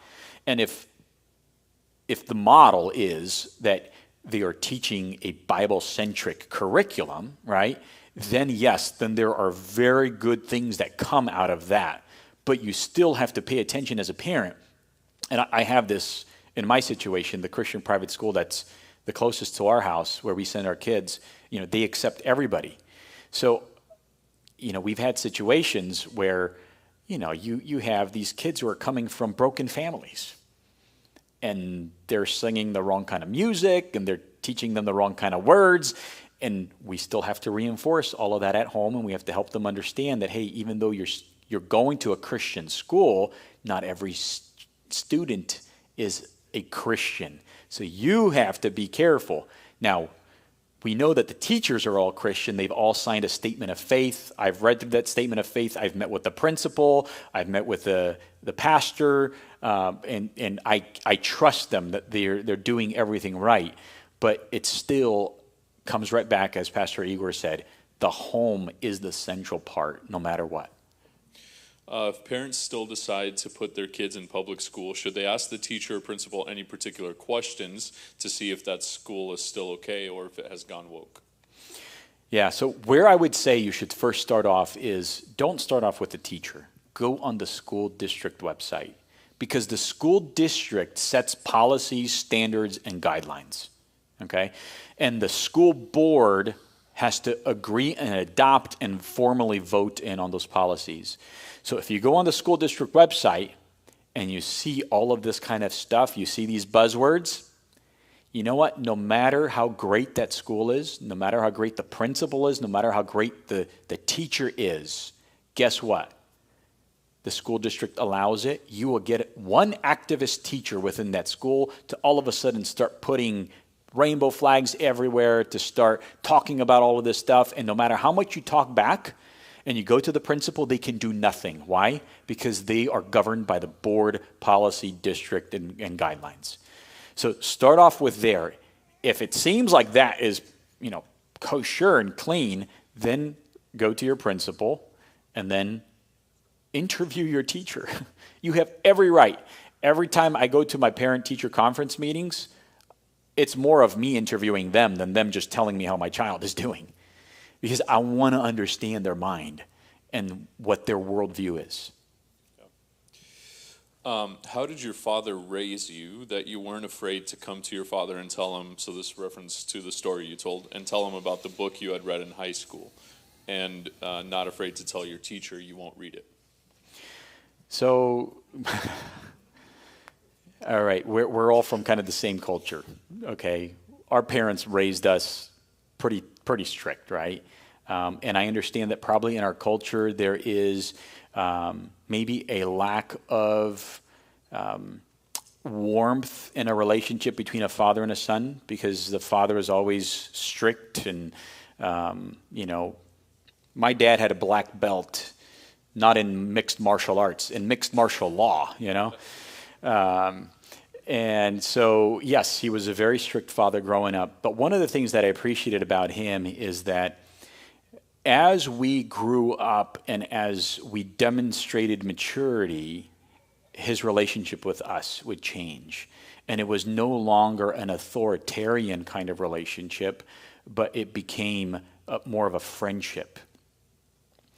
Now, you have to use a lot of wisdom of how you do that with your kids, okay? Because at the end of the day, you also want to make sure that your kids are, obeying the commandments of the Lord and honor your father and mother, and don't ever let that dynamic change, okay? But one of the things that he did with us all the time is he would share his story. He would share his story of growing up in Romania, the things that he had to go through, even his rebellious periods of his life that he went through. And it really made him, to us, like he's a human being. You know, he's not just our father. He's not just an authority figure in the house, but he's a human being. He struggles with sin just like we all do. He struggled with obeying his parents just like we all did. And so by the time we got to high school, my relationship with my dad became one that, like, I was comfortable bringing up any subject I wanted with him.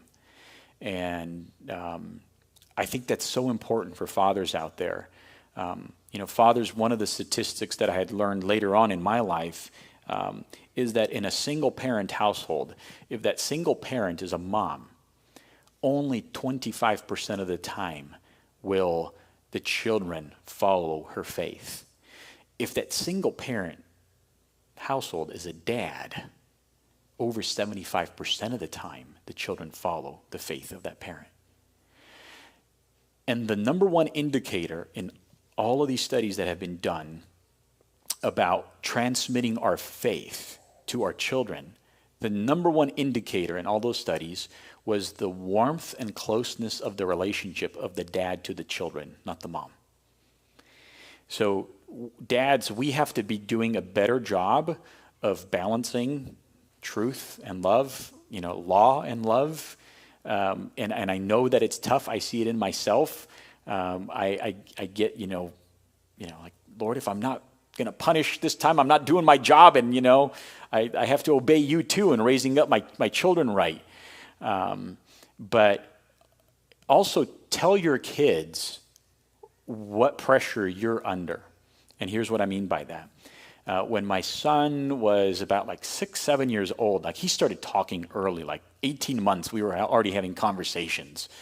And I remember like at 2 years old, I was going with my son, in the shopping cart at a local grocery store, and we were just talking. We were having a conversation, and a lady comes and taps me on the back, and she's like, because we were talking in Romanian, she's like, I have no clue what you're saying to your son, but to me it seems like you guys are having a pretty interesting conversation. Like, is he actually talking to you? And I'm like, yeah, here's what we're talking about. She's like, that's not normal. And I'm like, it's my first child. I have no clue what normal is. This was normal to us.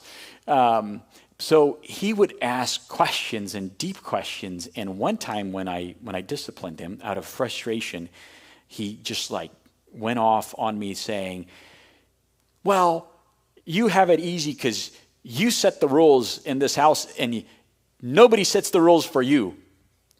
And I'm like, okay, that's why you're frustrated with me. You think that I just get to dictate everything. So I sat him down and I said, well, here's who my boss is.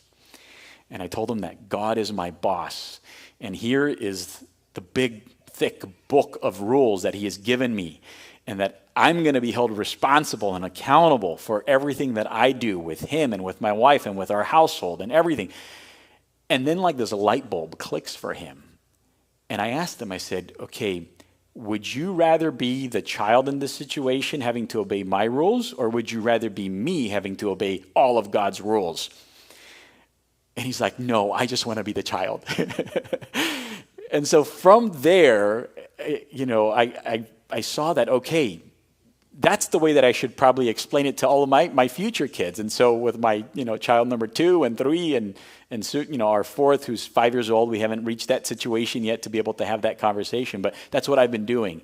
I've been helping them understand that we're not just dads here to, this is the rule in my house. But we have to show them that we are obeying actually the Father's rules in heaven. Great. What curriculum is best for kids to do at home, like homeschooling? Do you have any, so I guess this question is, do you have any curriculum that you would recommend? Yeah, so there is so much homeschooling curriculum out there today. And I think I'm connected here to the internet. I'm going to show this to you right here on our website. So you go to pok.org, and under toolkits for pastors, remember I showed you these two. This is the pamphlet that teaches you on how to start an alternative form of education. So let me zoom in here. And there are 10 steps, very easy steps that you could take. And one of the steps is how to choose curriculum. And let me just scroll down. Here's choosing the school model, choosing the grade levels, the academic approach, and then curriculum. And here we list off a lot of the top curriculum that is used. I know Abeka is used a lot in the Christian homeschooling community. But there's the Summit Ministries, which is like a very apologetics-based. Summit Ministries is an apologetics-based organization, but they develop curriculum both for Sunday school classes as well as for private school classes as well. And you can take that and use it for your homeschooling classes too, for all grade levels. Veritas Press. So curriculum, there's no shortage of it. There's plenty. Here are some of the ones that we would recommend. So they are on our website. So going off of homeschooling, how to teach kids at home when they need each other's company. So I think this question is asking, how do you keep up those peer relationships and teach the dynamics between kids while still homeschooling? If the person that asked that question could give me a little bit more context, is it because they're homeschooling only with their own kids, or are they part of like a homeschool co-op? Let's say they're homeschooling with their own kids. Just with their own Unless kids. somebody wants to clarify. Okay. So I guess that depends on how many kids you have, right? Because I know that for me, if I'd be in the same house with all of my brothers and sisters 24/7, I never went off to play with other kids, I'd probably go crazy. That's just me. That's my personality. But I think it really comes down to, I look at my kids, right? So they all go off to school and then they come back home. And when they come back home, they're so excited to see each other, right? And then about 30 minutes later, they've had enough of each other. And so that dynamic is just part of the maturing and growing up process. So you will have to be patient as they grow out of it, some of them earlier, some of them later. I see that with my own kids.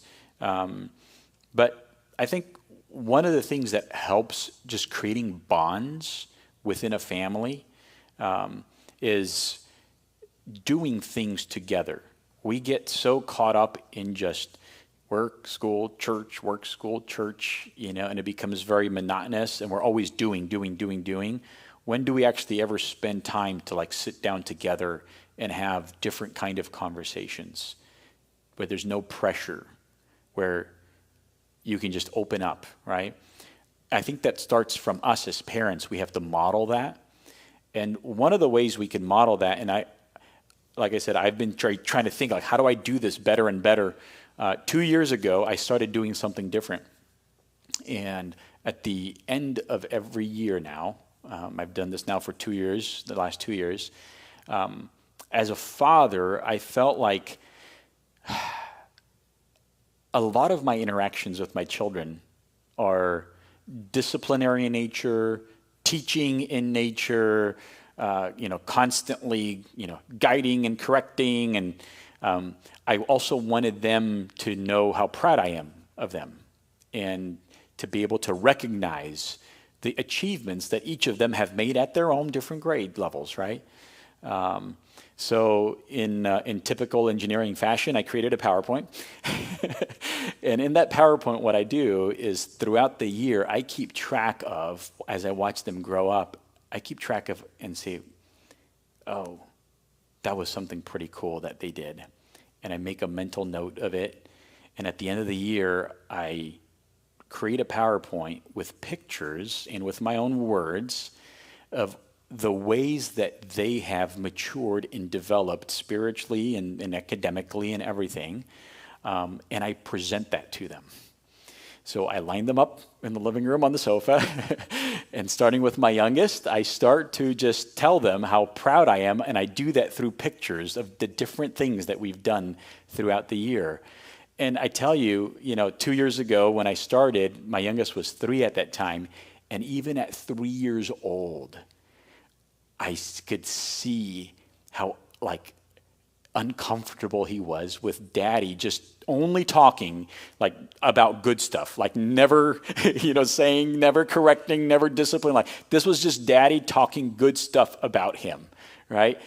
And afterwards, he just ran and he gave me a hug. And it was just, melts you to the core when you're able to do things like that for your kids, to show them that, okay, you understand that they're growing, that they're not perfect, but you're here as a dad, for them. And that models then how they should interact with each other. Because even though they can't live with each other or without each other, they are able then to say, but I know you annoyed me, but I still love you because you're my brother, you're my sister, and we're going to get over this. So we have to model some of that in how we do it. Yeah.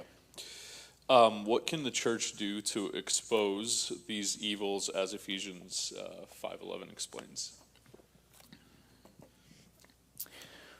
Many things. I'll give an example. Whenever I go and I speak at the school board, I always go and I speak not just in my personal capacity, but I speak in a pastoral capacity. I let the school board members know that I'm a pastor in a church who believes X, Y, and Z, and that we will not stand idle while they do all of these things. I encourage the pastors of this church to start attending some school board meetings and to put them on notice that you are here and you are watching. That you weren't watching up until now, but you are watching from now moving forward. When there is a vote on something atrocious that's going to take place at your school board meeting, what if the entire church shows up at that school board? Okay? That will send a powerful message. What if you have a local Planned Parenthood here that your church can go and start marching around and praying and protesting and demonstrating about the murder of millions and millions of babies, right? When we go out there and make our message clear to expose what is in the darkness, those are the kind of things that will start to move the needle. Yeah, we could talk about them here, and we should, and it starts off here. But one of the Bible verses that I didn't put up there, but that really freaks me out, is in 1 Peter. It says that judgment starts at the house of God. And that's the last place I want to be, in front of my Maker, to be judged that I didn't do something that I should have. Now, thankfully, we don't, as believers, have to ever stand before the judgment seat of God, because by grace through faith we are saved, and it's the world that will be judged. But still, what does God do, when he judges from his house? Just read the letter to the 7 churches in Revelation, and you see how they were judged. So, yeah. Who is the beneficiary of this LGBT agenda? So here's the hard part, okay? The hard part and the easy part. The beneficiary of the LGBT agenda is the devil himself. He's the father of all lies, okay? And so for him, he doesn't care if he's going to use the LGBT movement here, if he uses the Buddhist movement in China there, if he uses the Muslims in the Middle East and Africa. He doesn't care. He can use any lie for his service. He cares about Christians because we hold God's truth. And so the beneficiary overall is the devil. Now, in terms of political beneficiaries, right now, what we see is that it truly is the Democrat Party. The Democrat Party is hiding behind all of these cultural movements, and they're claiming these are not political, they're all social, right? But every one of these social movements is teaching people how to become good citizens according to what? According to the Democratic platform definition. If you read the Democrat Party's platform, every one of these things is in there. So that's who the ultimate beneficiary is here in the United States. It all comes down to politics. Why? Because politics is power. And in the Marxist worldview, everything is Power basic. dynamics. It's all power. It comes down to oppressor versus oppressed. And the only thing that exists in that relationship is power. It all boils down to power.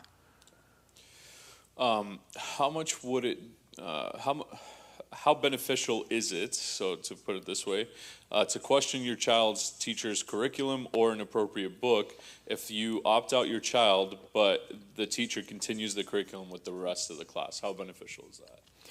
Okay, so here's the thing, is it depends what you're opting out of. Some schools will only let you opt out of certain things, like for example, the health class, right? In California, you can't opt out of the entire health class. Health is mandatory in order to check the box of meeting high school graduation requirements. But the module and the portion of instruction on sexuality education or sex ed within the health curriculum, you can opt out of that. But here's the tricky part. Is sexuality only discussed in that module, or does it make its way into the module that discusses biology, right? The module that discusses something else? They're very sneaky that way. So you think you've opted out of the curriculum, but you haven't, because it shows up everywhere. And that's the problem. That's why when we first started POK, we actually only started by talking about sex and gender theory against comprehensive sexuality education. And then when we started to learn about CRT and social emotional learning and how it is intertwined, and we started to see how it's being taught in mathematics. Do you know that sexuality education is taught in mathematics? Yeah. Do you know how? Through word problems, right? In mathematics, you have complex word problems that you do. Well, those word problems now are, John's non-binary friends have 10 apples, right? Come on, you didn't have to say that. It's just John's friend have 10 apples. They have recreated those word problems to include all of this stuff so people can see themselves in mathematics as well. That's how crazy this has become. So even opting out is not the solution, because they've figured out how to sparse it through everything. Yep. All right, 5 minutes, 4 questions, rapid fire. Okay. What can one do in a school board if you're one against many who think differently than you? Here's what you could do at least. You can at least go on a record with the truth. Because if at least you have, through that, if you're raising up a body and an army of parents, right? The school board and a lot of the things that happen in the background that you don't get to see, but a school board member gets to see, how the agendas are determined, what gets to be placed on the agenda, why the parental bill of rights for that school district is not placed on the agenda because of how the inner workings of the school board works, right? You can expose that, okay? And then in your next school board cycle election, you can add and say, hey, look, we have these other 3 members who want to run for school board. Why? Because this is what's happening in the background that they're not telling you, the constituents, the parents, right? So you can expose, even though you might not have a lot of wins, so to speak, but you could still do a lot of exposing that you couldn't have done if you weren't in that situation. How old are your kids, or what age did you start talking about these subjects? So my kids now are 15, 12, 7, and 5. Which age did I start talking about this stuff? By 4th grade. So now in earlier grades, okay, it was just teaching them the biblical concepts of the imago Dei, that you're a male, that you're a female, all of this. Like, I don't have to tell them what, trans ideology is. No, I just teach them the truth. Why? Because here's what happens. You guys have heard of the stories. How do the people who work at the minting press of the United States, how do they get trained? They get trained by constantly looking at the real thing. And then when a false $100 bill comes by, they just automatically detect it. Your kids, if you teach them the truth, they will quickly know something is off when their teacher is saying something else, even though you might not have introduced the topic. Okay? So. Yep. How can we get a copy of the books that you mentioned in your presentation? Yeah, Amazon is the best place for now. Do you guys have it on your website, like this list of books? So on our website, if you go on to toolkits, we have for parents, and it's teaching a lot about what's being taught, school board engagement, and I think somewhere in here, like, let's see, under sex and gender theory, we bring you all of this stuff. Yeah, so like, for example, you'll see a lot of the, here are other additional resources for toolkits that you can download. So here's what I would say. It took me about a good 6 to 8 months of research with Mark and I to put our entire website together and to synthesize everything down so it's easily understandable. If you take 1 week of looking through our website, you will know more than I did after 6 months, because it's all there. It's not like you're going to have to be reading 2 hours a day for a week. It won't be. It's very simple, but go through this because we have a lot of great information. Like, for example, here, I don't know what's going on. Like detransitioners. I didn't even mention detransitioners because when we started POK, detransitioners weren't even a thing. But knowing their stories and how people who were trans, no longer are trans, are being told by the trans community that no, you're not detrans. You're actually just trans, but you just don't know or you don't want to be it. So wait up. You're telling me that no, you know how I feel, but I don't know how I feel? When their whole argument is you are the only one that knows how you should feel? So, yeah, look on our website. And then last question, and I think one of the things we can do is maybe the PowerPoint that you got, maybe we can distribute that as well. But we'll talk about that and we'll figure out maybe it's the best way to do that. So yeah, the best way to do that is I'm going to send Igor the PDF version. Yeah. Because the PowerPoint's like 160 megabytes. The PDF version is probably like in the 15 megabyte range. The only thing you won't be able to see is the videos. So that you'll have to go on our website and click on the videos. Last question, and then you feel free to close on this, but it's a very general question. How do we protect our kids who have to go against the tide in a classroom? And then any closing remarks? So if you have to keep your kids in public school, look back again on the slides that I did about what you could do with resources. My very first thing was pray and read your Bible with your kids. Teach them the truth. Ingrain that in them over and over. Teach a child the way that he should go, and in his old age he won't depart from it, right?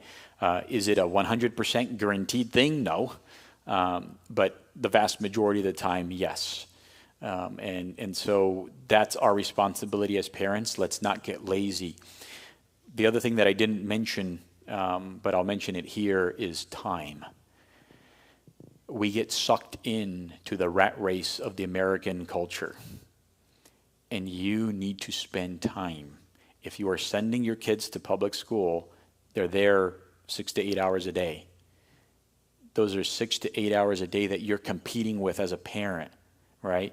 You need to find ways to spend time with your kids, to develop that relationship, for them to be able to ask you and open up about all of these topics. Without that relationship, it's going to be a very rocky road. So spend time with your kids, read God's word, pray with them, pray over them, pray for them while they're not with you, while they are at school. Like, I know growing up, my parents and my mom, especially since she was at home, my dad was working all the time, She prayed for us all the time. She didn't know what else she could do. She didn't speak the language, but all she knew how to do was pray. And the Lord honored that. And so here we are all as believers. So may the Lord bless you guys. Praise God. All right, George, thank you. Yeah. You want to pray for us, and Sure. we'll be dismissed? Sure.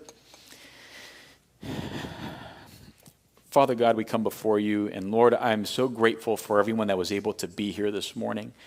I'm grateful, Lord, that they care enough about their children, about the children within the church, about their parental rights that are God-given. I thank you, Lord, that they have taken time aside of their busy schedules, Lord, to be able to understand the deception that is going on out here in this world and how to stand against it, expose this evil, and to combat the darkness. Lord, you have raised us up, Lord, for this generation, for this time, for this place, Lord. Help us to be salt and light. Help us to do it, Lord, in a loving way, but also while guarding your truth, Lord. We know that we stand upon your word. And I pray, Lord, for your blessing and for your protection upon Spring of Life Church. I pray, Lord God, that you bless them and you multiply them and that you multiply their influence in this community, Lord, and that they would be able to push back the darkness that is fighting its way into our children's minds, Lord. I pray, Lord, that as we depart from here, you continue to protect us, provide for all of us, give us wisdom, and help us to grow in the wisdom and knowledge of your Son, Jesus Christ. And we thank you for all things. In the mighty name of Jesus, we pray. Amen. Amen. All right. Thank you all.